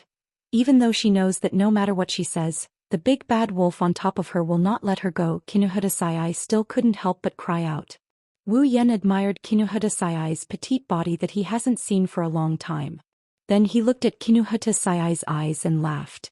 Kinuhata girl, are you still thinking of resisting? It's useless, it's better to give up. How about this, I'll be gentler from now on. Hearing this, Kinuhata Sayai stubbornly stared at Wu Yan and shouted. How can I not resist? I'm being pushed by a super strong force. If I don't resist, doesn't that mean I'm being pushed by a super strong force? Wu Yan's expression turned awkward. You know that you're being pushed by a super strong force, yet you still have the time to explain? Kinuhata Sayai was stunned for a moment before nodding her head in realization. Oh right. I'm being pushed by a super strong force right now, I don't have time to explain. After saying that, Kinuhata Sayai looked at Wu Yan suspiciously. You're still talking about me? Aren't you also doing the same thing? You even have the time to chat with the girl you're trying to force yourself on? Wu Yan was also stunned. After a no, he said, oh that's right. I'm in the middle of a forceful push, but I still have the mood to chat. Following the conversation between the two, the scene fell into a strange silence. Only the two of them were left staring at each other. Their expressions were very interesting. To be able to have such a conversation in the middle of a forceful push, it was really amazing. After a long time, Wu Yan suddenly said to Kinuhata Sayai, I say, are you trying to use unreliable dialogue to get away with this? Kinuhata Sayai's expression froze, her eyes started to turn resentful. Her reaction was no doubt telling Wu Yan that she was trying to get away with it. Wu Yan's mouth twitched. He suddenly reached out and pressed Kinuhata Sayai's small breasts. He started to pinch them with all his might, causing Kinuhata Sayai's expression to change, and she started to moan. "Ah, let go of me." This time, Wu Yan ignored Kinuhata Sayai's cries and started to focus on Kinuhata Sayai's small body. He even stuck out his tongue and started to tease Kinuhata Sayai's small body. Kinuhata Sayai has never experienced such a situation before. She couldn't help but tighten her body and bite her lips. She felt that as Wu Yan's tongue continued to lick her body started to feel strange. A strange yet familiar feeling started to emerge from the depths of Kinuhata Sayai's body. The reason why it's strange yet familiar is because Kinuhata Sayai has only felt this once before. This feeling, it's the same feeling she felt after being defeated by Wu Yan and being trained by him. Under the control of this strange yet familiar feeling, Kinuhata Sayai reacted without hesitation. His hand lightly brushed across Kinuhata Sayai's smooth thighs. Feeling that it's about time, Wu Yan smiled excitedly. He waved his hand, and in the next second his tightly wrapped clothes flew away. From the speed, it's clear that Wu Yan's undressing skills have reached an unimaginable level. When the great spear appeared in front of Kinuhata Sayai started to panic. In her panic, Kinuhata Sayai couldn't help but scream. Using an unknown strength, she pushed Wu Yan away and turned around to crawl to the other side. After crawling a few steps, Kinuhata Sayai felt that she couldn't crawl anymore, because her small waist was grabbed by Wu Yan's two large hands. At the same time, Kinuhata Sayai also felt a hard sensation pressing against her small buttocks. Knowing that she can't escape anymore, Kinuhata Sayai couldn't help but let out a final whimper. Her heart is crying. "Goodbye, my lovely youth." Following Kinuhata Sayai's whimper, Wu Yan also shrugged his waist, allowing Kinuhata Sayai to let out another whimper. But this time it should be a scream of pain. Why is it so painful? Kinuhata Sayai's pair of small eyebrows are deeply furrowed. Her mouth is letting out a painful moan. Her body is also tensed up. She doesn't dare to move anymore. From this, it can be seen how much pain Kinuhata Sayai is in. Trying her best to hold back the tears that are about to reach her eyes, Kinuhata Sayai bit her lips to prevent herself from crying. Kinuhata Sayai's stubborn personality doesn't allow herself to cry because of pain. The pain came so quickly, but it didn't go so quickly. After all, Kinuhata Sayai is only a 12-year-old girl. Feeling the pain in her body, Kinuhata Sayai kept trying to hypnotize herself. "I don't feel pain. I don't feel pain. I don't feel pain." Hearing Kinuhata Sayai's soft and painful moans, Wu Yan couldn't help but laugh and shake his head. He didn't want to feel how good it is right now. He leaned on Kinuhata Sayai's back and whispered into her ear. "If it's painful, it's better to cry out. It'll heal faster that way." Hearing that, Kinuhata Sayai's murmuring mouth paused. She glared fiercely at Wu Yan and started sobbing. "You despicable super pervert, you ked me, and now you're saying such sarcastic words." Wu Yan grinned sheepishly and shut his mouth. Indeed, saying something like that at a time like this feels a bit like making sarcastic remarks. However, after being teased by Wu Yan, Kinuhata Sayai felt the pain in her body lessen by quite a bit. Her tightly furrowed eyebrows also loosened up. However, in the next moment, a sudden sense of emptiness made her face stiffen again. The fatal sense of emptiness made Kinuhata Sayai start to wish for Wu Yan to do something. She wanted to open her mouth, but she suddenly remembered that she was the one who was forced to do it. How can she open her mouth? Thus, Kinuhata Sayai started to feel conflicted. If Wu Yan knew what Kinuhata Sayai was thinking, Wu Yan would definitely feel conflicted too. What kind of situation is this? You still have the time to think about such things. Could it be that your hidden nature's off the line? However, even though Wu Yan didn't know what Kinuhata Sayai was thinking, he himself couldn't hold it in any longer. Not to mention the problem of whether others can hold it in or not, he directly pounded the conflicted Kinuhata Sayai into a daze. A long moan came from Kinuhata Sayai, who was still conflicted a second ago. Kinuhadasai was overjoyed because that fatal sense of emptiness has been alleviated by Wu Yan's actions. And this long groan is also the signal to start the battle. After the long groan, the sound of flesh colliding, accompanied by loud and small groans, began to resound.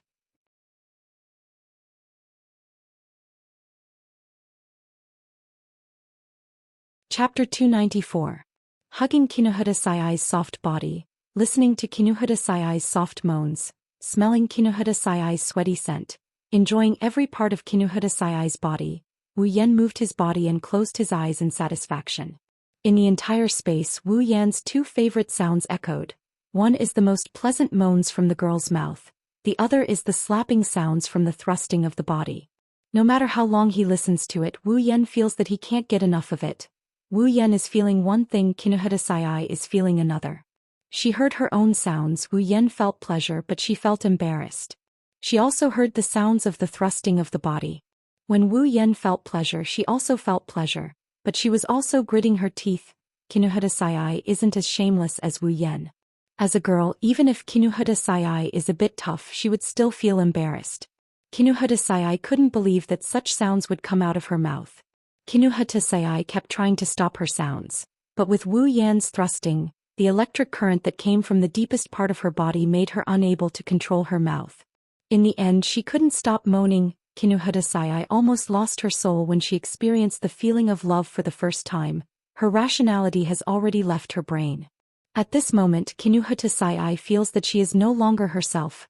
However, Kinuhadasai didn't deny it at this moment. She is indeed the most comfortable. However, Kinuhadasai also didn't try to hide her embarrassment.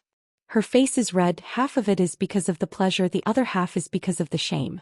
Kinuhadasai has never hated her helplessness like today. Being abducted, Kinuhadasai can accept it. Being pushed, Kinuhadasai can accept it. But this embarrassing position, Kinuhadasai can't accept it no matter what.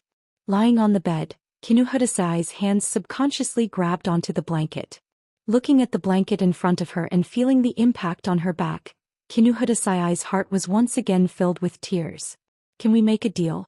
Let's change positions. This sentence, Kinuhadasai wanted to say it countless times, but every time it reached her throat, it would be squeezed away by a moan. In the end, Kinuhadasai maintained this embarrassing position for almost half an hour. She was also embarrassed for almost half an hour. Even though Kinuhadasai no longer had any sense of rationality in her mind, she still retained her sense of shame. Thus, under the influence of this shame, Kinuhadasai quickly exploded. After letting out a long cry, Kinuhadasai's nerves also snapped, her skin flushed crimson red. Kinuhadasai lost the last bit of strength she had to support herself and collapsed on the ground, unable to get up anymore. Wu Yan furrowed his brows and sighed helplessly. His expression is one of exasperation for not living up to his expectations. Grumbling in his heart, Wu Yan followed Kinuhadasai's collapsed body and laid on top of her, using his body to tell Kinuhadasai. He is still not satisfied. In Kinuhadasai's eyes, the little bit of consciousness that had just returned to her. Upon sensing Wu Yan's actions, a trace of panic flashed across her eyes. Before she could say anything, Wu Yan once again entered her body and made her sing. At this moment in this space, other than the sound of Kinuhadasai's moans and the sound of the bed colliding against each other, there was finally another sound, and that was the sound of the bed being unable to bear the weight. This sound undoubtedly added to the fun, causing Wu Yan's movements to become even more violent. This also caused Kinuhadasai to feel hatred. This bed is too weak. Very soon Kinuhadasai was also unable to bear the weight like the bed. She let out a long whimper, her body tensed up again. Kinuhadasai welcomed her second climax of the day. However, just like before she could catch her breath, Kinuhadasai was once again manipulated by Wu Yan. Kinuhadasai was completely flustered. Her pair of eyes were filled with endless tears. She looked at Wu Yan charmingly and moaned. "You're still going?" As for the question of, "Are you going to come or not?" Wu Yan answered her straightforwardly, following the movement of his body. "Help, help, help." For the nth time, Kinuhadasai's heart was filled with tears. In the past, she was still full of confidence in her endurance. After all, in order to complement her nitrogen armor ability, Kinuhadasai trained her body quite a bit. But this time, under the actions of the beast behind her, Kinuhata Sai felt that her previous confidence was nothing in front of this guy. Indeed, no matter how much Kinuhata Sai trained in terms of physical strength compared to the true ancestor, she is nothing but trash. Thus, in the midst of Kinuhata Sai's soft moans and begging for mercy, a new battle started once again. Kinuhata Sai could only close her eyes and silently pray, "My body is no longer youthful, I hope you can persevere." Suddenly, in this space where there were only 3 sounds, another sound rang out. However, it was different from the previous 3 sounds. This sound was very short, but it attracted the attention of Lei Feng and Lei Feng. Because that's the sound of the room door being opened. Subconsciously stopping their movements, Wu Yan and the panting Kinuhata Sai reflexively looked towards the door. With one look, both of them were stunned. "Frenda. Tetsubu." Kinuhata Sai's exclamation revealed the reason why the door was opened. However, this reason caused the two of them who were still in the most intimate position to be stunned. Frenda and Takitsubu Riku stood at the door and stared at the two of them. Their expressions didn't change at all, as if the other party wasn't doing something shameful but was playing a game of chess. The two of them who were in a daze didn't notice that Frenda and Takitsubu Riku's eyes have lost their luster. Kinuhata Sai was the first to react. Looking at her two best friends standing at the door, Kinuhata Sai's face instantly turned red. The shame in her heart suddenly exploded. "Yua!" Letting out a loud cry, Kinuhata Sai covered her face with both hands. Her body started to twist and turn, trying to escape from Wu Yan's control. Her embarrassed and angry voice came out from the gaps between her fingers. "You, Frenda, Takitsubu, don't look, super don't look." Kinuhata Sai's voice didn't manage to get Frenda and Takitsubu Riku to leave. Instead it woke Wu Yan up. Wu Yan, who came back to his senses, stared blankly at Frenda and Takitsubu Riku who were standing at the door. Feeling his own desire on Kinuhata Sai's body, Wu Yan's heart actually burst with excitement. And so Wu Yan ******. His body became erect. All of Kinuhata Sai's shame turned into moans. Kinuhata Sai couldn't believe that her body started to move again. She almost cried. Sure enough, this guy is a super ********. Unable to stop moaning, Kinuhata Sai couldn't bear to imagine herself at this moment. She only knows that she's done for. She won't dare to show her face to anyone anymore. However, Kinuhata Sai didn't expect that in the end, the one who doesn't dare to show her face isn't her, but Frenda and Takitsubu Riku, who barged into this loving little red room. The familiar sound of the door closing rang again. Wu Yan's movement stopped once more. Kinuhata Sai, who didn't know what happened, also opened her fingers and looked over. In the end, the scene that entered their eyes made the man and woman stunned again. Frenda and Takitsubu Riku didn't leave. Instead, they closed the door and entered the room. That's not all. The two women stared blankly at Wu Yan and Kinuhata Sai. Then, in front of Wu Yan and Kinuhata Sai's gaze, they started to take off their clothes. Kinuhata Sai was stunned, so was Wu Yan. At the same time, he was also stunned. Could it be that today is the day to break the record? Flying 3?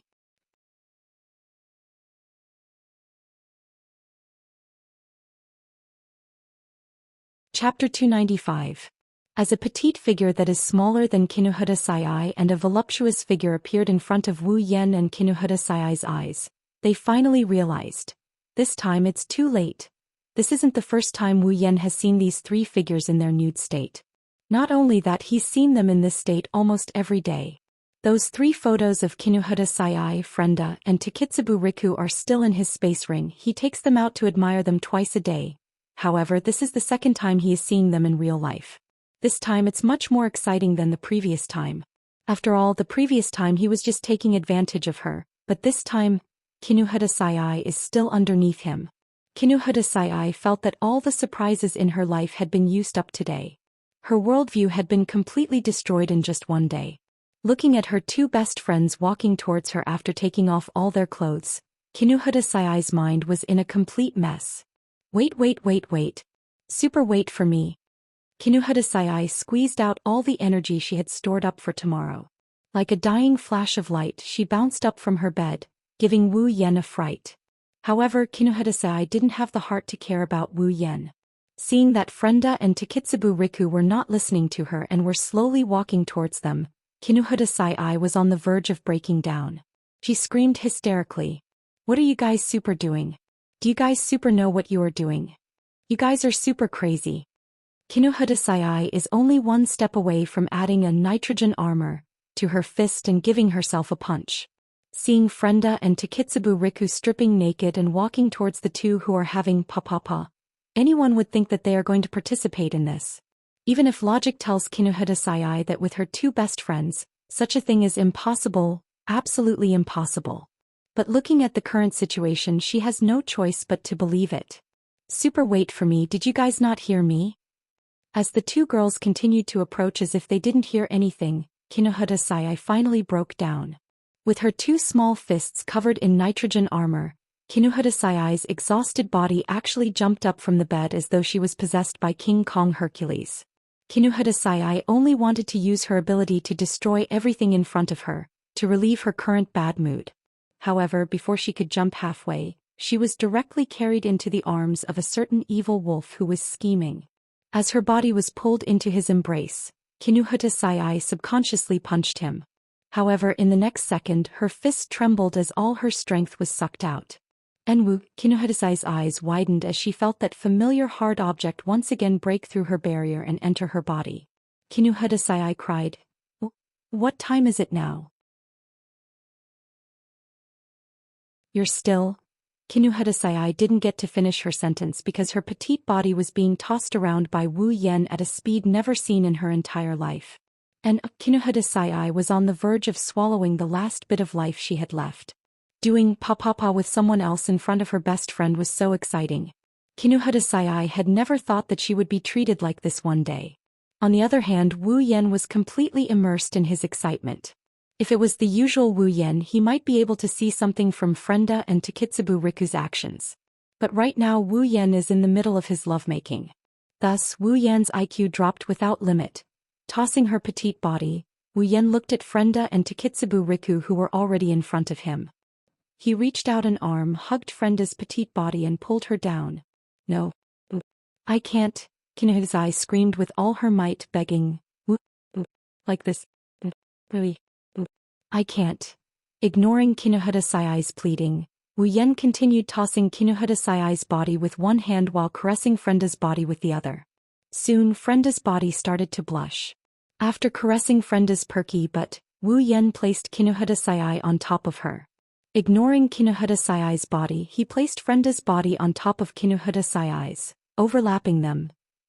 "What are you trying to do?" Kinuhadasai's eyes started to lose focus. She already guessed Wu Yan's plan, but it's because she guessed it that Kinuhadasai asked. She couldn't believe it, she couldn't believe that her first time turned out to be so exciting. When Frenda's body was on top of her, Kinuhadasai's mind went blank. She subconsciously hugged Frenda. Kinuhadasai wanted to scold Frenda, but Wu Yan's relentless thrust stopped her from doing so. Looking at Frenda's face, Kinuhadasai finally realized that Frenda's eyes were devoid of any light. Realizing that this matter isn't as simple as it seems, Kinuhadasai grabbed onto Wu Yan like a life-saving straw, hoping that he would listen to her. But this is another hopeless wish. With a long thrust, Wu Yan entered Frenda who was on top of Kinuhadasai. Frenda, who was moving around like a doll, let out a whimper. After that whimper, Frenda's blue eyes finally regained some light. But if possible, Frenda would rather not recover. Frenda has been maintaining her consciousness, but for some reason she couldn't control her body. In her mind, she watched herself and Takitsubu Riku being naked and entering this forbidden place. Frenda only had one thought in her mind, and that is, "I should just die." This thought, when Frenda saw herself being carried by Wu Yan and placed on top of Kinuhadasai's body, it became even more intense. Realizing what was going to happen in the next second, in the last second before she could no longer control her body, Frenda let out a hateful cry from the depths of her heart. "Shoguha Misaki, I hate you."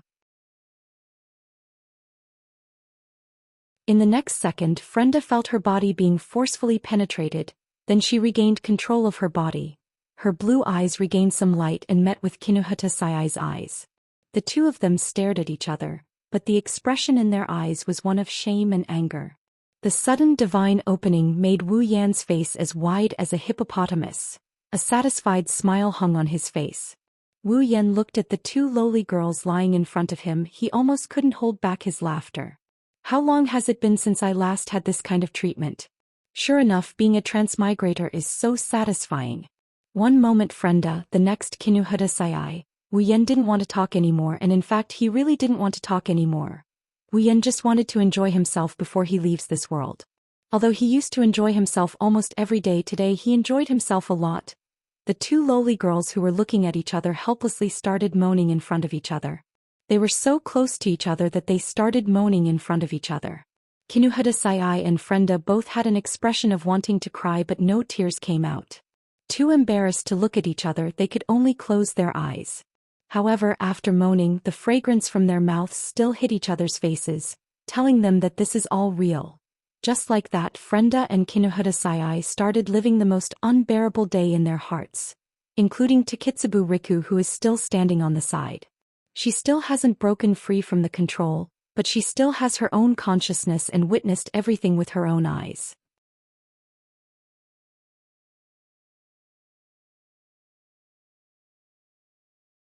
Chapter 296. Heavy, very heavy. This was the first thought that flashed through Wu Yan's mind after he lifted Takitsubu Riku's breasts. It's as heavy as Ikaros, it's as heavy as Shokuhu Xin, but it's different from Ikaros and Shokuhu Xian's. Wu Yan couldn't quite wrap his head around this strange feeling. He's also surprised by it. What kind of person is Wu Yan now? To put it simply, Wu Yan is no longer human. After all, he is now a true ancestor. In addition to the strong vitality and recovery ability of a true ancestor, they also have a very prominent characteristic. That is their physical strength. This is to be expected. After all, a true ancestor is in existence at the top of the life chain. How can their physical strength be weak? It might be a bit of an exaggeration to say that he can split mountains and earth, but that's it. With this kind of strength, although lifting a pair of breasts is abnormal, it is undoubtedly a world of difference compared to the so-called splitting mountains and earth. It actually made Wu Yan feel heavy. Wu Yan also knows that this weight is different from normal weight. But this doesn't stop Wu Yan from liking this pair of breasts. Takitsubu Riku still has a blank look on her face. Of course, this is only on the surface. In the depths of her heart, the consciousness that saw her being teased by Wu Yan is extremely embarrassed. If Takitsubu Riku could still control her body, her face would be completely red by now. Shame is an understatement to describe the current situation. Takitsubu Riku is one of them. Kinuhada Sayai and Frenda, who are still lying on top of each other under Wu Yan's body, are the other two. Things have already developed to this point. Whether it is Kinuhada Sayai or Frenda, they have already accepted their fate and threw away all the emotions in their hearts to endure everything that Wu Yan has brought to them. The result of this is that Kinuhada Sayai, who has already reached her peak many times, is now lying on the ground like a dead pig. As for Frenda, although she came later, her situation is similar. After all, no matter how strong she is still just a lowly. After pushing Frenda to her limit again, Wu Yan took a deep breath to suppress the restlessness in his heart. Listening to Frenda's long moans, he gently placed her beside the exhausted Kinuhata Sayai. At the same time, he tightened his grip on Takitsubu Riku's breasts. Takitsubu Riku didn't react at all, as if she didn't care about Wu Yan's actions. However, within those dead eyes, a layer of ripples suddenly bloomed. Her skin slowly turned red, proving that Takitsubu Riku isn't completely emotionless. Of course, Takitsubu Riku can feel it. Although she has lost control of her body, her senses are still there.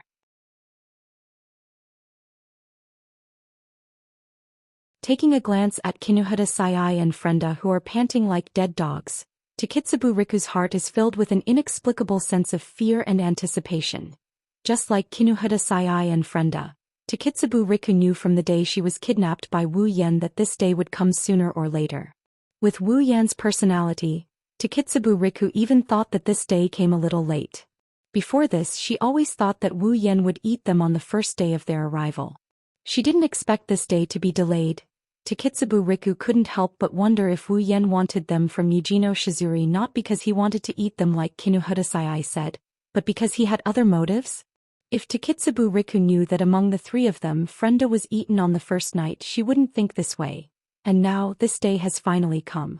Although it was a result of someone with ulterior motives, Takitsubu Riku can't help but feel a little hopeful. Towards something like this. After all, back then, Takitsubu Riku was different from Kinuhata Sai and Frenda. When she followed Wu Yen, Kinuhata Sai was half-forced and Frenda was half-threatened. The reason why she was half-forced and half-threatened was because of Kinuhata Sai and Frenda. Frenda was a little too timid, but if Kinuhata Sai really didn't want to follow Wu Yen, then even if Wu Yen was serious she wouldn't have compromised. It can only be said that after that day at the lab, everything that Wu Yen did to Kinuhata Sai and Frenda has left a faint shadow in their hearts, just like Takitsubu Riku. After all, before this they were still pure and innocent girls. That's why under Wu Yan's half-forced and half-threatened situation, the two girls subconsciously didn't resist. They just wanted to give it a try, and were basically abducted. But Takitsubu Riku is the only one among the three who volunteered. Compared to Kinuhata Sai and Frenda, who can only leave a faint shadow, Takitsubu Riku left a deep impression in her heart. Especially after the incident with Kikin Taitaku, her impression of Wu Yen exploded. That's why she volunteered. It's just that as a normal girl, Takitsubu Riku is still a little scared of her first time. When Wu Yen hugged Takitsubu Riku and pressured her with his great spear, this fear intensified. Takitsubu Riku wanted to say something, but her body is being controlled, she can't move. Seeing that the great spear is about to reach the city gate, Takitsubu Riku couldn't help but shout the exact same words that Frenda shouted in her heart. Shokuhushin. I hate you. The moment he finished his thought, a poochie sound was heard as well. Uff. A soft groan came out from Takitsubu Riku's mouth. At the same time, it means that she has regained control of her body. Her eyes that have regained their vigor stared at Wu Yan's face. Takitsubu Riku clenched her teeth and endured the pain. But her deeply furrowed brows let Wu Yan know that it's not that she doesn't feel pain. Grabbing Wu Yan's shoulders tightly with both hands and wrapping her legs around Wu Yan's waist, Takitsubu Riku softly moaned and said softly, "Please. Please be gentler." Wu Yan put on a hearty smile, causing Takitsubu Riku's heart to thump. At the same time, Kinuhata Sai and Frenda, who have regained some of their strength, wanted to punch that evil smiling face. Takitsubu Riku's eyes were blinded, so she couldn't see Wu Yan's intention. But Kinuhata Sai and Frenda saw through it. That's obviously a proud smile. After happily licking Takitsubu Riku's breasts that Wu Yan couldn't stop praising, Wu Yan held one of Takitsubu Riku's breasts with one hand and her breasts with the other. Then he began the action that he did the most today. Takitsubu Riku's moans were released by Wu Yan's actions. Not long after, Kinuhata Sai and Frenda's moans followed suit. In this space it's like a symphony, causing ripples in the air. Outside the door, Shokuhu Xian's face blushed as she listened to the sounds coming from the room. After all, she sang the same song this morning. Listening to the three different voices, Shokuhu Xian's eyes flashed with embarrassment and anger. Based on her understanding of Wu Yan, these three girls are definitely being targeted by him.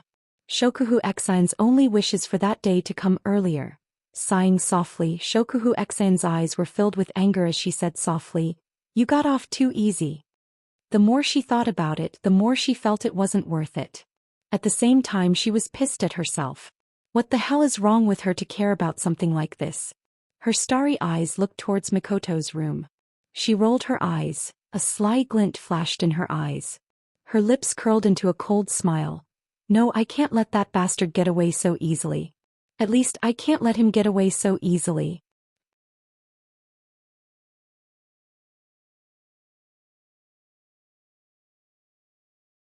Chapter 297.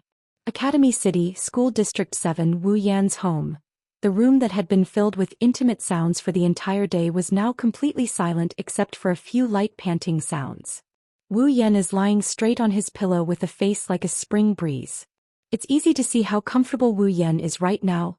Kinuhata Sai's petite body is lying behind him.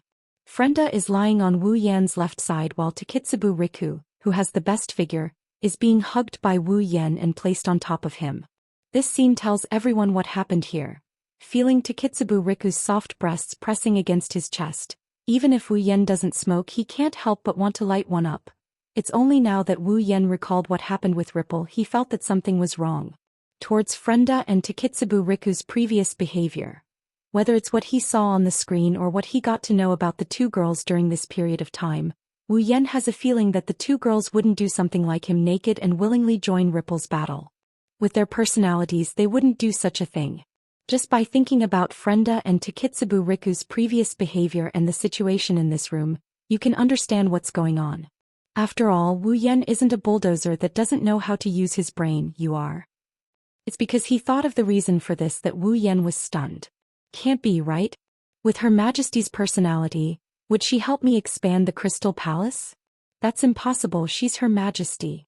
Wu Yan thought he understood Shokuhu Sasuke very well, but he didn't think that if Shokuhu Sasuke could see through his little scheme with her personality, it's not impossible for her to do something like this. And when something like this happens, it means that Her Majesty is going to scam someone. Wu Yan didn't expect this, that's why he ended up in tragedy.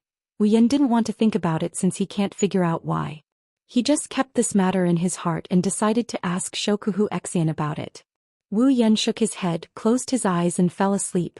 At the same time in another room, Chuju, Mikoto, Astria, Shokuhu Xian, and Ikaros, who was hugging a sleeping Flandrechan, slowly walked out.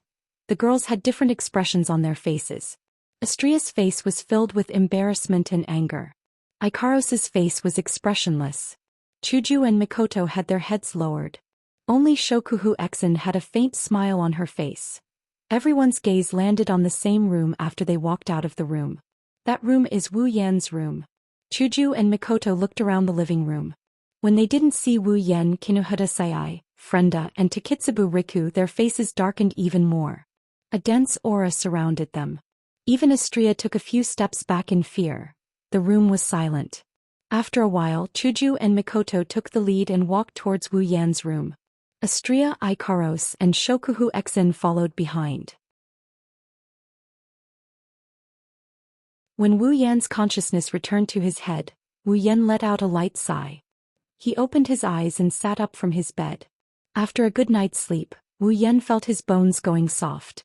Stretching lazily, Wu Yan's sleepy eyes slowly regained their usual vigor. However, when Wu Yan saw the scene in front of him, he froze on the spot. His entire body stiffened like a rock. His pair of wine-red eyes were in a state of stupor. Looking at the scene in his room, Wu Yan thought he was dreaming. Chuju and Mikoto, one on the left and one on the right, stood in front of his bed. They were looking at him with a faint sneer on their face. Their eyes were burning with rage. Astria looked at Wu Yan like she's looking at a scumbag. Ikaros didn't know what to do with Wu Yan, who just woke up. She wanted to say something but she couldn't. She lowered her head and hugged Flandrechan's sleeping body. Shokuhu Sasuke had a smile in her eyes as if she's watching something interesting. Wu Yan shuddered. Kinuhata Sayai, Frenda, and Takitsubu Riku left their beds at some point in time. They're all neatly dressed, but they're standing behind the group without saying a word.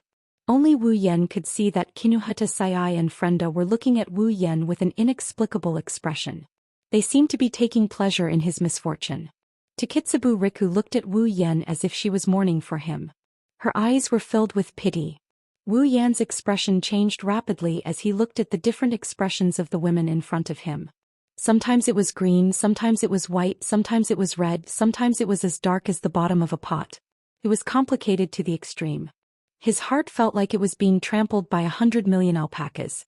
That heart of his was just a second ago was trampled on like a piece of scrap metal. There are no words in this world that can describe what he's feeling right now. Suddenly Chuju smiled. Her smile was bright and beautiful. Looking at that smile, Wu Yan's heart skipped a beat. "Hey Yan," Chuju looked at Wu Yan and said with a smile. "I remember you exchanged for a true ancestor bloodline and transformed yourself into a true ancestor vampire, right?" Wu Yan felt a sense of danger in his heart. Wu Yan almost ran away. Wu Yan resisted the urge to run and forced a smile. Ha, yeah, what's wrong? This time it's Mikoto's turn to smile. With a sweet smile on her face, Mikoto casually said something that made Wu Yan fall into complete despair. That's great. This way, no matter how I play with you, you won't break." As soon as she said that, the electricity started to flow around Mikoto's body. At the same time, small cherry blossoms started to appear out of thin air and curl around Hinajiku's palm. Looking at the scene in front of him, Wu Yan fell silent. Wu Yan, who has guessed the situation, pretty much knows that begging for mercy has become a luxury. Thus he could only lower his head and close his eyes as if accepting his fate. Raising his head, Wu Yan raised his voice and yelled out the final line of this world that is the most classic line ever uttered in this world. What a misfortune! What followed was a thick blue-white lightning and a crystal sword that cut through the atmosphere. Astria Ikaros, Kinuhata Sai, Frenda and Takitsubu Riku all left the room. 3 of them returned to their rooms satisfied with Mikoto's misfortune. 2 of them couldn't bear to watch any longer so they left. After a while Hinajuku and Mikoto angrily left the room that was filled with the smell that made them blush. They didn't even close the door and left. Only Wu Yan was left sitting on the bed with a gloomy face. Although he was not injured at all from his wine-red eyes that were filled with sorrow, it could be seen that the experience just now was definitely unforgettable. As a true ancestor, Wu Yan was both lucky and unlucky. At the very least, there were some unforgettable memories that were deeply engraved in his mind. Shokuhu Miyabi giggled as she walked up to Wu Yan. She lightly touched his face with her white-gloved hand. The Crystal Palace isn't that easy to open. You have to restrain yourself in the future. Dear, love. Looking at the sweet smile on the face of the queen who caused his surname to be Fu, and caused his tragedy, Wu Yan's heart was filled with tears.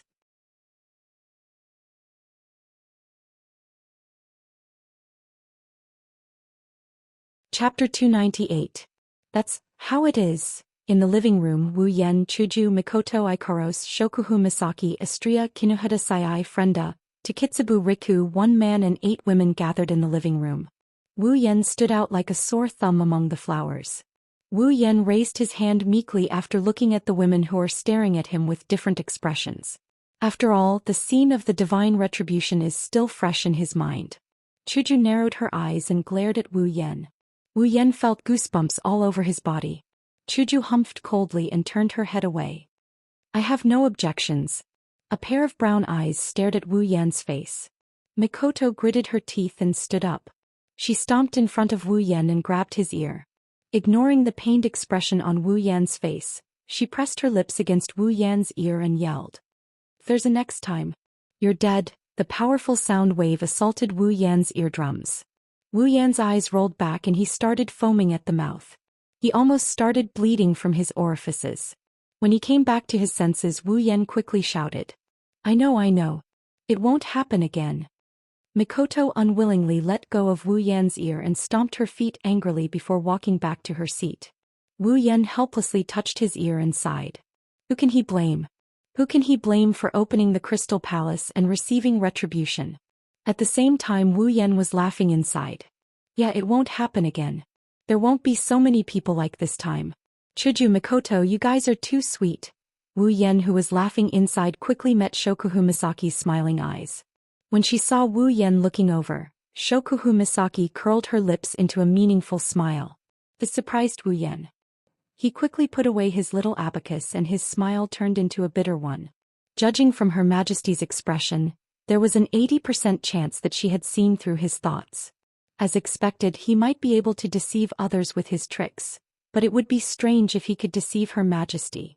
If he didn't have an electromagnetic barrier around him, Wu Yan would have thought that Shokuhu Misaki's ability could already work on him. Sometimes Jisama is the scariest of all.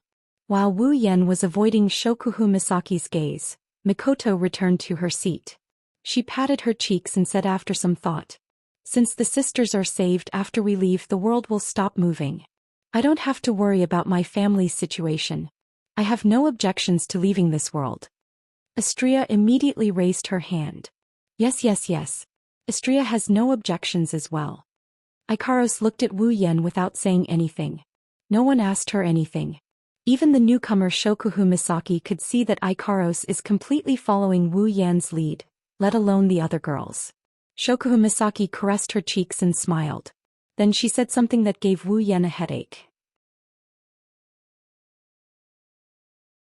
I also want to see the stage where Misaka-san can show off her skills. After that, Shokuhu Misaki's starry eyes looked at Mikoto, and Mikoto happened to look at Shokuhu Misaki as well. Their starry eyes met, and the audience could almost see the intense electric current in their eyes, colliding with each other, sparks flying everywhere. Wu Yan's mouth twitched. He felt a little sad. The journey from here on out won't be peaceful. Wu Yan wasn't the only one who had the same thought. Chuju also had a headache. She sighed and glared at Wu Yan. This is all because of this bastard who randomly opened the Crystal Palace. Under Kaishisama's piercing gaze, Wu Yan's mouth twitched even more. Once again, the journey from here on out won't be peaceful. Kinuhada Sayai, Frenda, and Takitsubu Riku couldn't stay calm. Especially under the gaze of everyone else, they felt even more uneasy. Wu Yan looked at the three girls seriously and said in a serious tone. Alright, it's time for you to make a choice. Aiko, Frenda, Riku, what's your decision? 2 consecutive pet names made Kinuhata Sayai and Takitsubu Riku feel dizzy. Although this wasn't the first time they were called this was the second time. Furthermore, the last time it was a joke. This time it was very serious, causing the 2 girls to feel a little uncomfortable. As for Frenda, she was dissatisfied. Why am I still using my original name? Under everyone's gaze, Takitsubu Riku lowered her head and raised 2 of her fingers. He started to play with them. After a long while, she spoke softly. I don't have any objections. In Academy City, Takitsubu Riku didn't have any relatives or friends. In fact, in the entire Academy City, other than Yujino Shizuri, Kinuhata Sayai, and Frenda, she didn't know anyone else. Now that Kinuhata Sayai and Frenda are here, Takitsubu Riku is more afraid of Yujino Shizuri. Unlike Kinuhata Sayai and Frenda, Takitsubu Riku doesn't feel like she's a comrade. Takitsubu Riku doesn't have anything to miss about Academy City. Kinuhata Sayai and Frenda are in the same situation as Takitsubu Riku. Originally they shouldn't care about it, but for the people they follow they care a lot. Abduction, rape. In just a few days the 2 girls were devoured by Wu Yan, the big bad wolf. Towards Wu Yan, they don't hate Wu Yan. After all, what Wu Yan did was despicable, but the 2 girls can't bring themselves to hate him. However, they are unwilling to accept it. That's why they are unwilling to accept it. In such a mood, the 2 girls really wanted to refuse. But who would have thought that Takitsubu Riku would agree? This softened the hearts of the 2 girls that had hardened with great difficulty. Frenda glanced at Takitsubu Riku and sighed dejectedly. She felt as if she and Takitsubu Riku shared a life as she replied helplessly. In the end, I didn't have any objections. As if the straw that broke the camel's back, Kinuhata Sayai also felt helpless. She no longer hesitated. Since she has nothing to miss in Academy City, she might as well leave. Up to you guys. When Kinuhata Sayai, Frenda, Takitsubu Riku and Shokuhu Misaki all agreed to leave this world, the cold mechanical voice of the system rang out. Dungeon World. Magic Catalog. Dungeon Mission, Rescue. Mission 1. Save 20,000 Misaka sisters. Revive all the dead sisters and heal all the Misaka sisters who are still alive. Collect all 20,000 Misaka sisters and store them in the biocontainment device. Completed. Mission Reward. Equipment points, item points, ability points, summoning points 100,000 each. Mission 2. Defeat the strongest Esper in Academy City. Accelerator. Completed. Mission Reward. Randomly summon a character. Mission 3. Seduce at least 3 characters from this dungeon world and have them willingly follow you out of this world. Completed. Mission Reward. Summon a character that meets the requirements of Mission 3 for free. Hearing the system's voice, Wu Yan had mixed feelings. He was happy because he completed Mission 3. As for his sadness, it's not really that bad, it's just a little bit of regret. After all, Mission 3 only requires him to be at least 3 characters, there's no upper limit. He only exceeded the requirement by 1. How disappointing, Mikoto suddenly asked Wu Yan. Right, Yan, if we can leave like this, what about the sisters? Wu Yan put away the regret in his heart and sighed. Since the sisters can be said to be the same existence, even if there are a lot of them, there's no need to summon them one by one.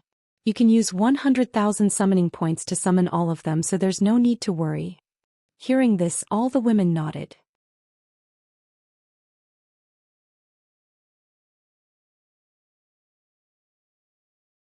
Chapter 299. Pedestrians come and go, cars stop here and there. While the people of Academy City are living their normal lives, they don't know that in Academy City, being normal is always a luxury. As for those people who lived lives that they believed to be extraordinary, they did not know that the ordinary world that they were living in had become even more extraordinary due to the arrival of a certain someone, They also didn't know that the person who made this extraordinary world even more extraordinary was about to leave this seemingly ordinary world and return this world to its ordinary state. Standing on the rooftop of a skyscraper, Wu Yan seriously observed everything in Academy City. There's an indescribable feeling in his heart. After all, if you don't look at the dark side of Academy City on the surface, Academy City looks just like a peaceful developed city. Mikoto and Shokuhu Misaki have already returned to Tokuwadai. Mikoto is going to meet up with Kuriko, Waharu, Ruko and the others. After all, after leaving this time, who knows when she'll come back next time. As for Shokuhu Misaki, maybe she'll go back and take a look at the Tokuwadai before she left. Looking around at the bustling Academy City, Wu Yan took a deep breath and said goodbye to this Academy City that he's been living in for quite some time. At this time, Wu Yan couldn't help but think about the friends he's made over this period of time. What are they doing now? Kuriko, Waharu, Ruko, they're probably following Mikoto around. What's that girl that the system tacitly allowed him to flirt with when he first arrived in this world doing now? There's also Kanori Miwe who he met once, she's probably in the branch office right now. There's also Mujino Shizuri, she probably doesn't know that he's about to bring her 3 subordinates out of this world. Maybe the next time he comes back, Kinuhara Sayai, Frenda, and Takitsubu Riku will be stronger than her. At that time, Mujino Shizuri will probably go crazy. There's also that group of Tokuwadai ladies who chased after me for 9 blocks. They probably don't know that the 2 lords they look forward to the most are about to accompany me. What was Tsuchimikado Motoharu doing? There was also Donshi who feared him like a tiger and Etsali who had a crush on Mikoto. What were they doing? What is Divine Rend Weaver doing at this time? Also, Alistair I was Accelerator's final work. Unknowingly, the people that she could only see on the screen before had now become acquainted with so many people. Everything felt like a dream. Wu Yan stared at Academy City in a daze. He suddenly felt a sense of reluctance. In this world there were still many people he hadn't gotten to know, people he could only see on the screen. If he had the chance to come back next time he would definitely go and get to know him. Thinking up to here, Wu Yan smiled. The airship in the sky that never landed also flew over Wu Yan's head. Seeing this, Wu Yan's eyes turned and suddenly he had an impulse. Pedestrians were still coming and going and cars were still going and stopping. Under this unchanging scene, the floating airship suddenly trembled, and an elegant bell rang out from an unknown corner of the airship. Then it attracted the attention of everyone in Academy City. When the bell sound stopped, everyone in Academy City was already attracted to it. At this time, the airship that used to only sound like a machine suddenly let out a voice that clearly belonged to a stranger. Everyone in Academy City. Hello everyone. When this voice came, a lot of people in Academy City were stunned. Among them there was Mikoto, Kuriko, Waharu, Ruko, Shokuhu Misaki and Wu Yan's girls. Because this voice was Wu Yan's voice. I'm really sorry, everyone in Academy City. I want to apologize not only for disturbing everyone here, but also because I am about to kidnap your electroshock princess, Misaka Mikoto. Everyone in Academy City was stunned. Before they could react, the owner of the voice spoke again. As the saying goes, our Academy City without Ciscanon is not a good Academy City. So as I am about to kidnap Ciscanon, I can only apologize to everyone. Here I would like to dedicate a song to the Scientific Academy City and the Scientific Railgun. Let go of the dream engraved in my heart, even if I have to abandon the future. I don't care about boundaries, they mean nothing to me. This power turned the unreachable longing into a bright light. If the path I've walked until now only allows me to wallow in the past, why not destroy everything in front of me? Fall into the dark streets, where will the people walk? The increasing pain will make me protect someone. Lightning circled the entire planet trying to find a way out. Only my railgun can shoot it down. Right now. Let the real premonition be in the depths of my heart. Travel back and forth at the speed of light. If this is all that you desire, then grasp it with one hand in the name of radiance. I've always believed in the vow you made to me that day. Even the sparkling hot tears in his eyes would one day turn into his own strength. Once I stop, I will feel a little sad. I've never been lost, that's not a lie. The coins flying in the air depict the fate of the parabola. The answer that's on the verge of being revealed today also makes my heart burn with passion. The dazzling light awakens the true longing. Only my railgun can shoot it down. I will carry it out to the end and never back down. Even if I'm covered in wounds, I will continue forward. Aim at the darkness with my cold and shining eyes and tear it apart with precision. The so-called confusion will be dispelled in one fell swoop. As long as this heart is still calling out to me, I will not let anyone be my obstacle. Countless wishes are dancing in the air, accumulating in my hands. Glimpses can be seen in the torn darkness. Deep and heavy sorrowful memories. Despair wavered in the fading reality. I will never yield to it. Right now I'll bet my existence. Stick out my chest. Be proud of everything I have. Lightning is circling the entire planet trying to find a way out. Only my railgun can shoot it down. Right now. Let the real premonition be in the depths of my heart. Travel back and forth at the speed of light. Let go of the dream engraved in my heart, even if I have to abandon the future. I don't care about boundaries, it's meaningless to me. This power turns the unreachable longing into a dazzling light. What is that idiot doing on a business street? Mikoto's face is red, steam is coming out from her head. It's obvious that she's embarrassed to the extreme. Waharu and Ruko are covering their mouths in shock. Listening to the confession-like song, they can't help but be immersed in it. Kuriko's mouth is opening and closing, her face is blank, her whole body is gray. Listening to the song, Kuriko mutters, "I've lost. Completely lost." As she mutters, her eyes are filled with tears. Turning around to look at Mikoto, Kuriko's tears are about to collapse. "Yua. Yua. My Wani-sama was really taken away. This isn't real, Yua. Wa Kuriko. What are you doing? Let go of me. Don't leave me. Let go of me. Wanima, my Wanima." At the same time in Tokuwadai, Shokuhu Misaki coldly snorted and turned her head away, not saying anything. Chuju and Kinuhadasai also did the same at home. In the windowless building, Alistair quietly looked at the screen in front of him. Looking at the noisy academy city, he silently closed his eyes. Kidnapped. Huh.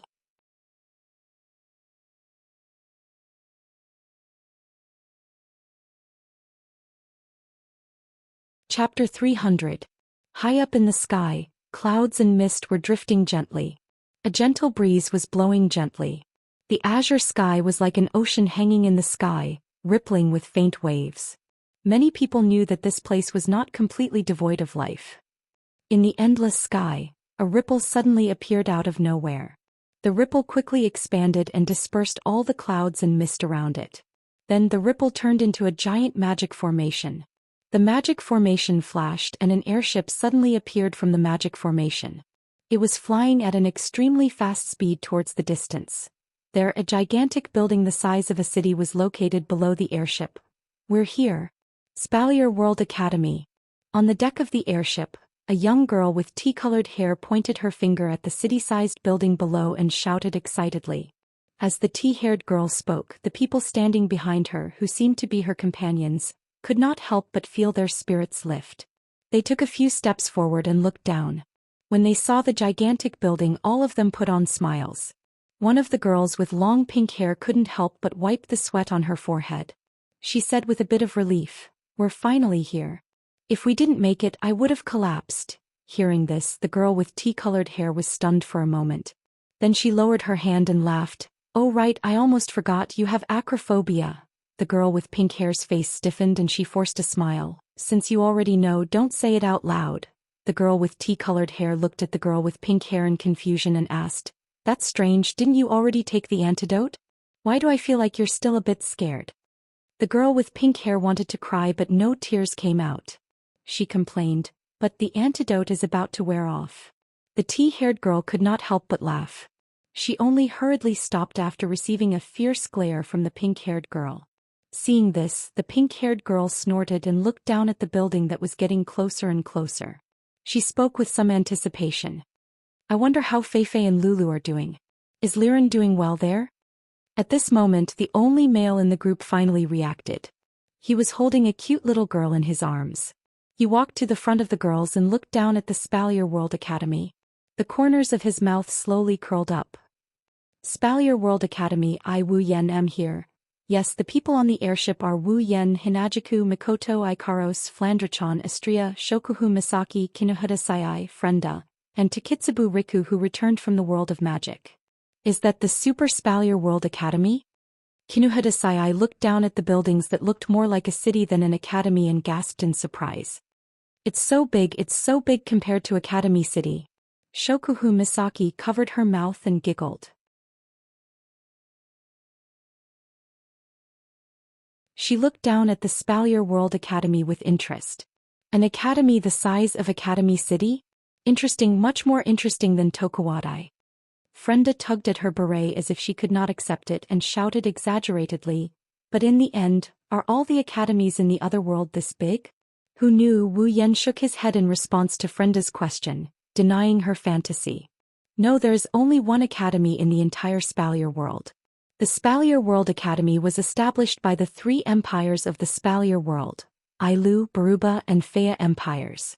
Its size is not something the academy in your mind can compare to. I see, there is only one academy in the entire world. Shokuhu Misaki smiled happily. No wonder it's so big. Flandrachan, who was in Wu Yan's arms, stretched her neck and looked down at the Spalier World Academy. She pulled on Wu Yan's clothes and said hopefully, Oniai-chan, that building is so big, is it fun? Wu Yan laughed and he poked Flandrachan's nose. Flandrachan, that place isn't a fun place. But for you, Flandrachan, it's not that bad. The Spalier World Academy is the only academy in the entire Spalier world. One can only imagine how big it is. In such a large academy, geniuses from Ailu, Baruba, Fea, and even the Spalier world will gather here. Geniuses from all over the world. One can only imagine what kind of place the Spalier World Academy is. It must be a place with countless geniuses, countless competitions, and countless strong fighters. To be honest, those without strength or potential wouldn't be able to stay in such an academy. It wouldn't be an exaggeration to say that it's hell for the weak and heaven for the strong. Fortunately, this is just an academy and not an arena. Otherwise, with so many geniuses from all over the world gathered here, those without strength would have died a long time ago. Of course, this has nothing to do with Wu Yan's group. Because among Wu Yan's group of 10, the weakest is rank 6. And Flandrachan, the strongest of them all, was at the 9th stage. Wu Yan's "it's not that bad for Flandrachan" is the truth.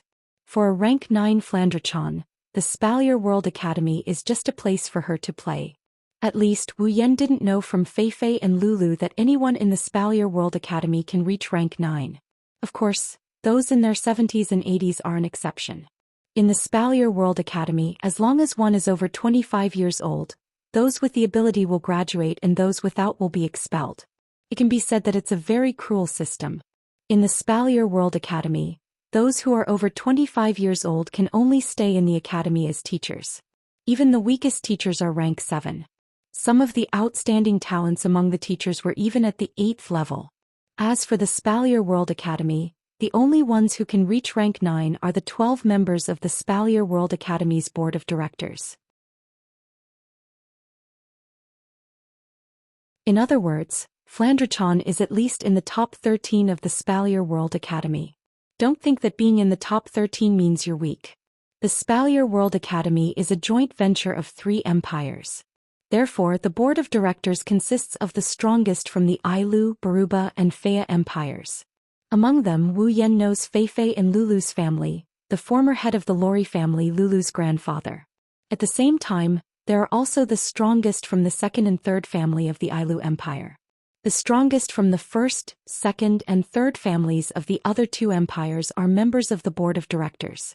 There are also the 3 emperors of the 3 empires.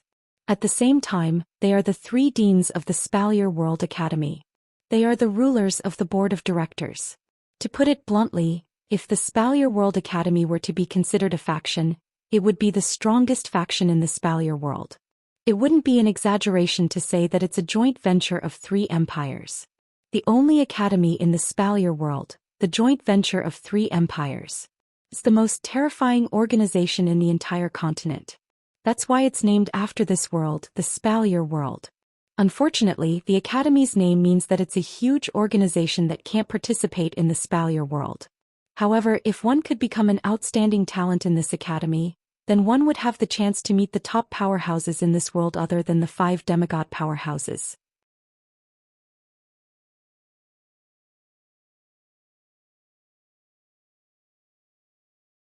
Chapter 301. Speaking of which, the reason Wu Yan's group came to the Spalier World Academy was thanks to Lulu and Feifei. Lulu and Feifei invited Wu Yan to the Spalier World Academy when they went to the Spalier World Academy. After all, Wu Yan was older than Lulu, but just like Feifei, he wasn't 25 years old yet.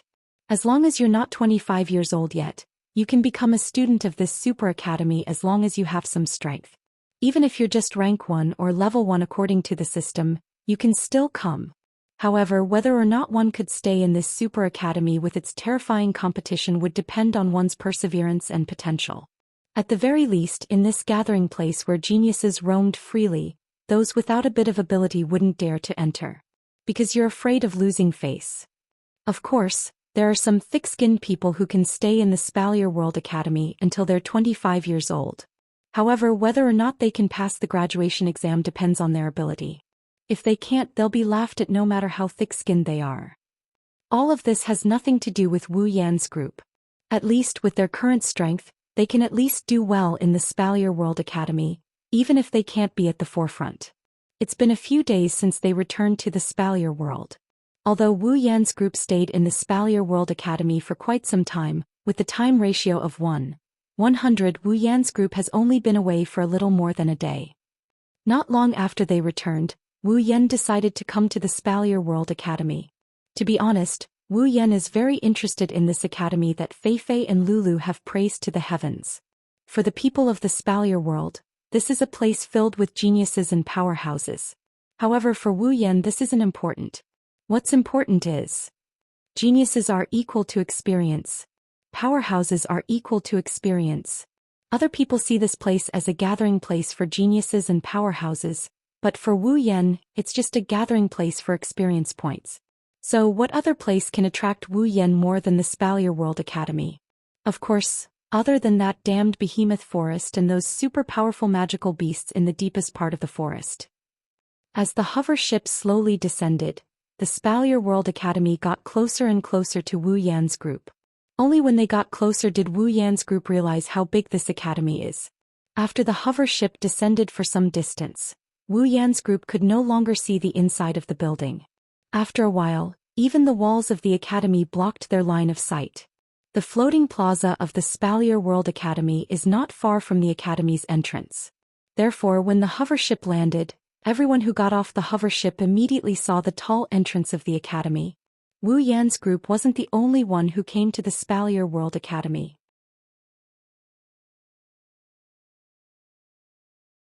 Wu Yan's group wasn't the only one who came to the hover ship. A lot of people came. Among them, if they weren't students of the academy, they were here to enroll in the academy, or they had other objectives. Therefore, as more and more people arrived, more and more people came to receive them. The floating plaza was packed with people. However, when Wu Yan's group got off the hover ship, the plaza, which was as noisy as a market, suddenly quieted down. Men and women, old and young, all of them were stunned as they watched Wu Yan's group get off the hover ship. Their eyes flickered with the same intense expression. That is amazement. Beautiful. Too beautiful. Chuju Mikoto Ikaros Flandrachan Shokuhu Misaki Astria Kinuhada Sayai, Frenda and Takitsubu Riku. A total of 9 girls of different ages, but without exception, all of them have a face that could bring disaster to a country. What kind of scene would it be when there were as many as 9 beauties who could bring calamity to a country and its people gathered together? The people in the floating plaza can tell you this. If you don't know, please turn the channel to here. As for the fact that Wu Yan is a third wheel among the group of beautiful girls, they automatically ignored it. The people who came to the Spalier World Academy are geniuses from all corners of the Spalier World. Among them there are some scions from big families and of course some of them are scum. Many of them are pale. They are obviously young masters who overindulged in debauchery. Their eyes are shining brightly as they look at Chuju's group. Conceited in their strength, wealth and background, these young master soldiers already had sinister smiles on their faces. Under the protection of their guards, they started walking towards Wu Yan and company. As a result, a scene like this appeared on the floating plaza. A group of arrogant young masters brought their guards to surround Wu Yan's group. Those who are from weaker families and know their place quietly retreated to the back when they saw this. Wu Yan's group is now completely empty. Some of the scions from big families who aren't weaker than these young masters frowned and coldly watched this scene unfold. However, they didn't show any intention of stopping them. Of course, there are also some who want to save the damsel in distress, or those who can't stand it anymore. They want to stop these scum when they pass by them. However, none of these people had such a thought. That is, these seemingly weak and easy to bully beautiful girls are people they can't afford to offend. But this is natural. After all, which scion from big families doesn't come with a group of guards? Wu Yan's group only has 10 people. Among these 10 people, 90% are women and there are even children. Of course, no one would think that such a group is the type of people they can't afford to offend. Looking at the friendly faces that surrounded him, but if one were to look closely, one would notice that there is something fishy about them. Wu Yan frowned and a murderous aura flashed through his wine-red eyes. After all, in a situation like this, as long as one isn't an idiot, one can see why these people are coming over. His wine-red eyes turned slightly, a faint golden light flashed through them. Wu Yan smiled faintly and said softly, "Tired of living?"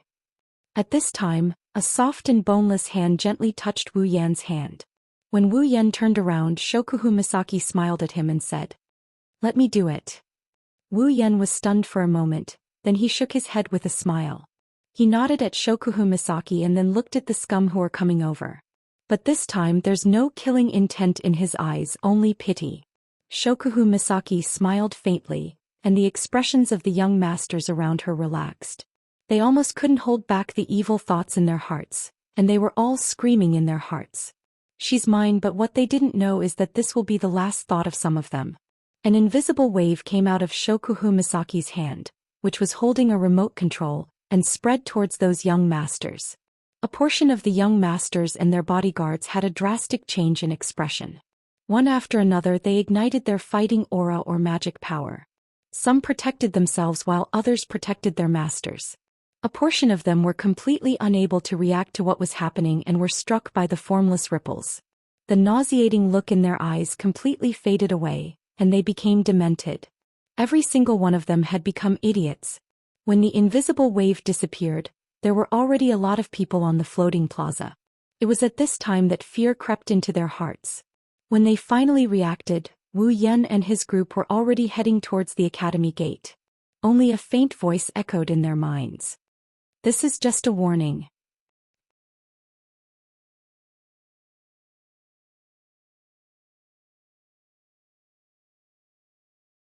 Chapter 302. Aren't you being too harsh on them? Mikoto saw the young master soldiers lying on the ground. With Mikoto's strength and her understanding of Shokuhu Misaki, how could she not know what happened to those people? It's a good thing she's been traveling with Wu Yan for quite some time. If it was the old Mikoto, she would have jumped out and reprimanded Shokuhu Misaki instead of just asking a simple question. Shokuhu Misaki smiled faintly and glanced at Mikoto. "If you were like me and had the ability to see through people's minds, you wouldn't think so." Wu Yan frowned at Shokuhu Misaki's words, but it quickly smoothed out. "Looks like those bastards have done quite a lot of bad things." Shokuhu Misaki chuckled and nodded. Mikoto didn't say anything since the look in Shokuhu Misaki's eyes made her uncomfortable. The group of 10 arrived at the entrance of the Spalier World Academy. Looking at the huge door, they didn't know what to do. Chuju looked around and said speechlessly, "I don't see any small doors or guards and the door is sealed so tightly. How are we supposed to get in?" Wu Yan rubbed his chin and suddenly said, "Oh right, I think I heard Lulu Feifei said that to enter the Spalier World Academy, we need to go through some kind of ceremony." "Ceremony?" The girls couldn't help but ask. Kinuhata Sai even stretched her neck and looked around the entrance. "What kind of ceremony is this to enter the academy? I've never heard of something like this before." Kinuhata Sai's voice stopped abruptly and her eyes lit up. She pointed at the door and shouted, "Look at what that is." Everyone immediately looked in the direction of the sound. After a moment of careful observation, everyone finally discovered that there was a small platform in the middle of the door. Could it be some kind of ceremony? Hey, I haven't even finished my sentence and you guys are already super leaving. Super rude. Super wait for me. As Wu Yan's group walked towards the entrance of the Spalier World Academy, the passers-by stopped and looked at Wu Yan's group. They gathered in groups of 2s and 3s as they pointed at Wu Yan and company. Most of them were even whispering to each other. Wu Yan could vaguely hear them whispering among themselves. Are they going to the ceremony platform? Are they here to enter the academy? Let's go take a look.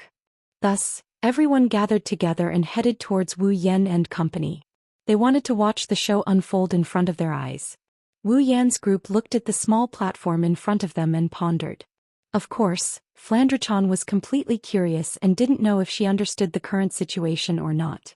On the small platform right below the entrance of the Spalier World Academy, there are 3 small grooves with the words, potential, and strength, written on top of the grooves.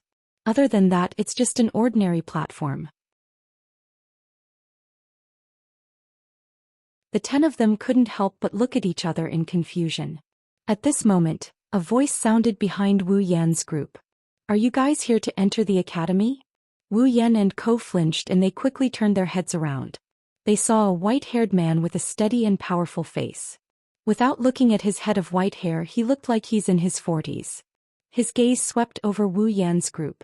When he saw Chuju, Mikoto and other beautiful girls, his face flashed with surprise, but it disappeared in less than a second.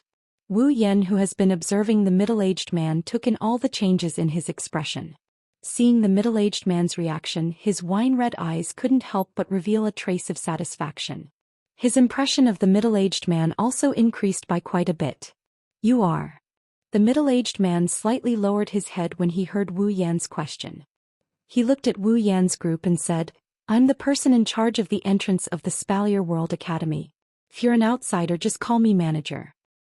Person in charge of the entrance? Shokuhu Misaki tapped her lips and said, in other words, you're the guard. That's one of my jobs. The person in charge of the entrance, who is also the manager, said. He swept his gaze over Wu Yan's group.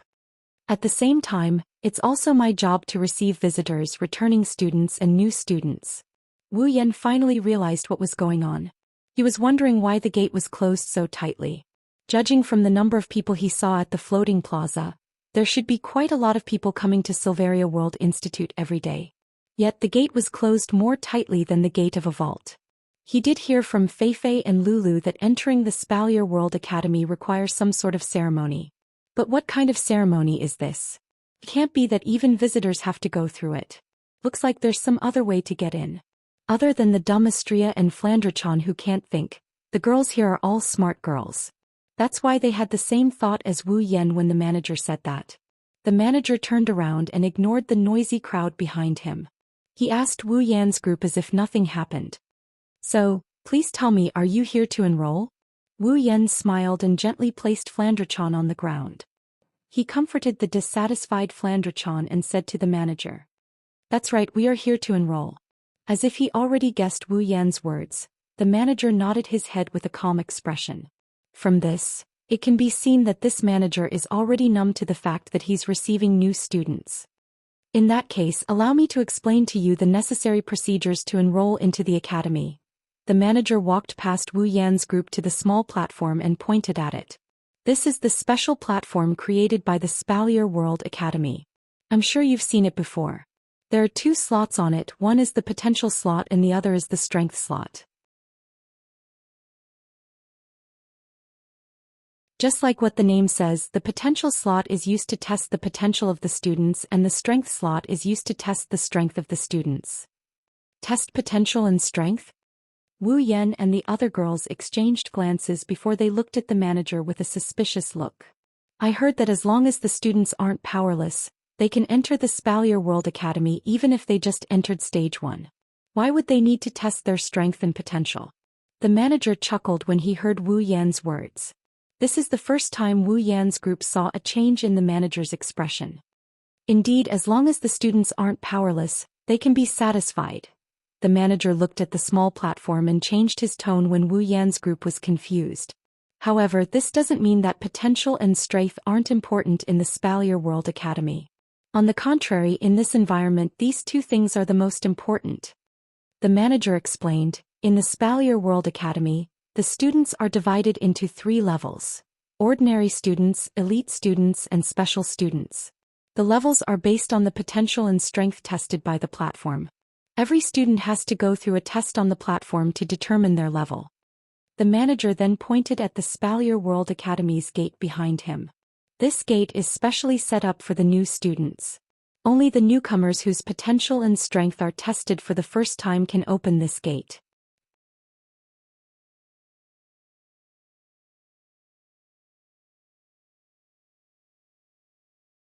Chapter 303. The manager's explanation left Wu Yan and the others speechless.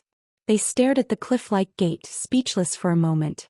They had guessed that the entrance to the Spalier World Academy wasn't limited to this sealed gate. There should be another entrance for visitors. However, no one would have thought that such an imposing door was actually set up just for the new students. This is really extravagant. The manager looked at Wu Yan and the others. Even though he didn't look happy since the beginning, he couldn't help but feel proud. This is for the Spalier World Academy. Normal students, as long as they aren't powerless, can become a normal student of the Spalier World Academy. The academy will give them a white uniform that represents a normal student. Elite students, on the other hand, are those who have the absolute advantage among the other students. Only then can they become elite students. At this time, the academy will issue them a white uniform with blue edges that represents elite students. As for special students, the manager glanced at Wu Yan and the others. If you want to become a special student, you have to be super strong. Otherwise, no matter how good you are, you can only be an elite student. Once you become a special student, the academy will give you a white uniform with gold edges. The manager clapped his hands to attract the attention of Wu Yan and company. He continued. Of course, this is only in terms of strength. The ranking of the students is based not only on strength but also on potential. As long as the ritual platform judges that you have the potential to become a special student, then even if you are a normal person, the academy will still issue you a golden-edged uniform. However, there are less than 100 people in the Spalier World Academy who can become a special student based on their potential alone. Less than 100 people. Wu Yan fell silent. He lowered his head and pondered. The Spalier World Academy is the only academy on the continent. There are at least 10 million students, if not 100 million.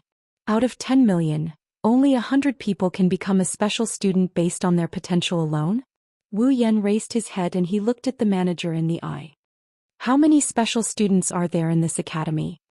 The manager paused for a moment before replying, less than 1,000 people. Wu Yan narrowed his eyes. Less than 1,000 people, does that mean the number of special students is only 1 in 10,000? Interesting, Wu Yan said subconsciously. What surprised him was that Shokuhu Misaki also said the same thing. She flashed a charming smile at the stunned Wu Yan. It almost shocked Wu Yan to death. Shokuhu Misaki smiled and stroked her long blonde hair. She looked at the ceremony platform, her eyes sparkled with excitement, which made Wu Yan feel a chill. Wu Yan is sure that Jusama has thought of something fun. Wu Yan observed a moment of silence for his future classmates. He decided to stay away from Jusama for the time being. He doesn't want to get caught in the crossfire.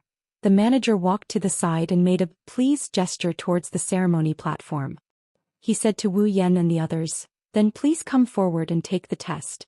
Place your hand on the trough and it will emit a light representing your student rank according to your strength. White is a normal student. Blue is an elite student. Gold is a special student. After the ceremony, I will distribute the uniforms to everyone on the spot. Finally, everyone's student rank will be determined by the higher side. That is to say, even if your strength is at the level of an ordinary student after the test, as long as your potential test emits a blue light, then you will be classified as an elite student.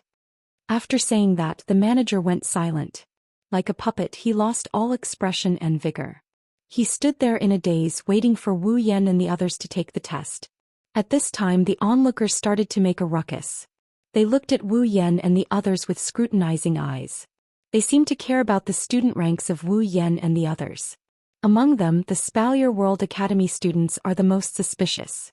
Have to say, some of them came here with bad intentions. After all, as long as the super beautiful girls in front of them are slightly weaker, They can use some tricks to achieve their goals. Wu Yan shrugged and looked at the girls. He smiled and said, "Who wants to go first?" Flandre-chan, who was tugging on Wu Yan's clothes, jumped up and down in front of Wu Yan. She jumped up and down while yelling excitedly. Brother, let Flan go first. Let Flan go first." Seeing the lively and cute Flandre-chan jumping and shouting with a smile, Wu Yan and the others couldn't help but smile. This little elf is so cute. Even the onlookers were dazed by Flandre-chan's appearance. Some of them even started to pant. They had a look of cuteness on their faces. Rubbing Flandre-chan's head, Wu Yan smiled and said, "Then let Flandre-chan go first."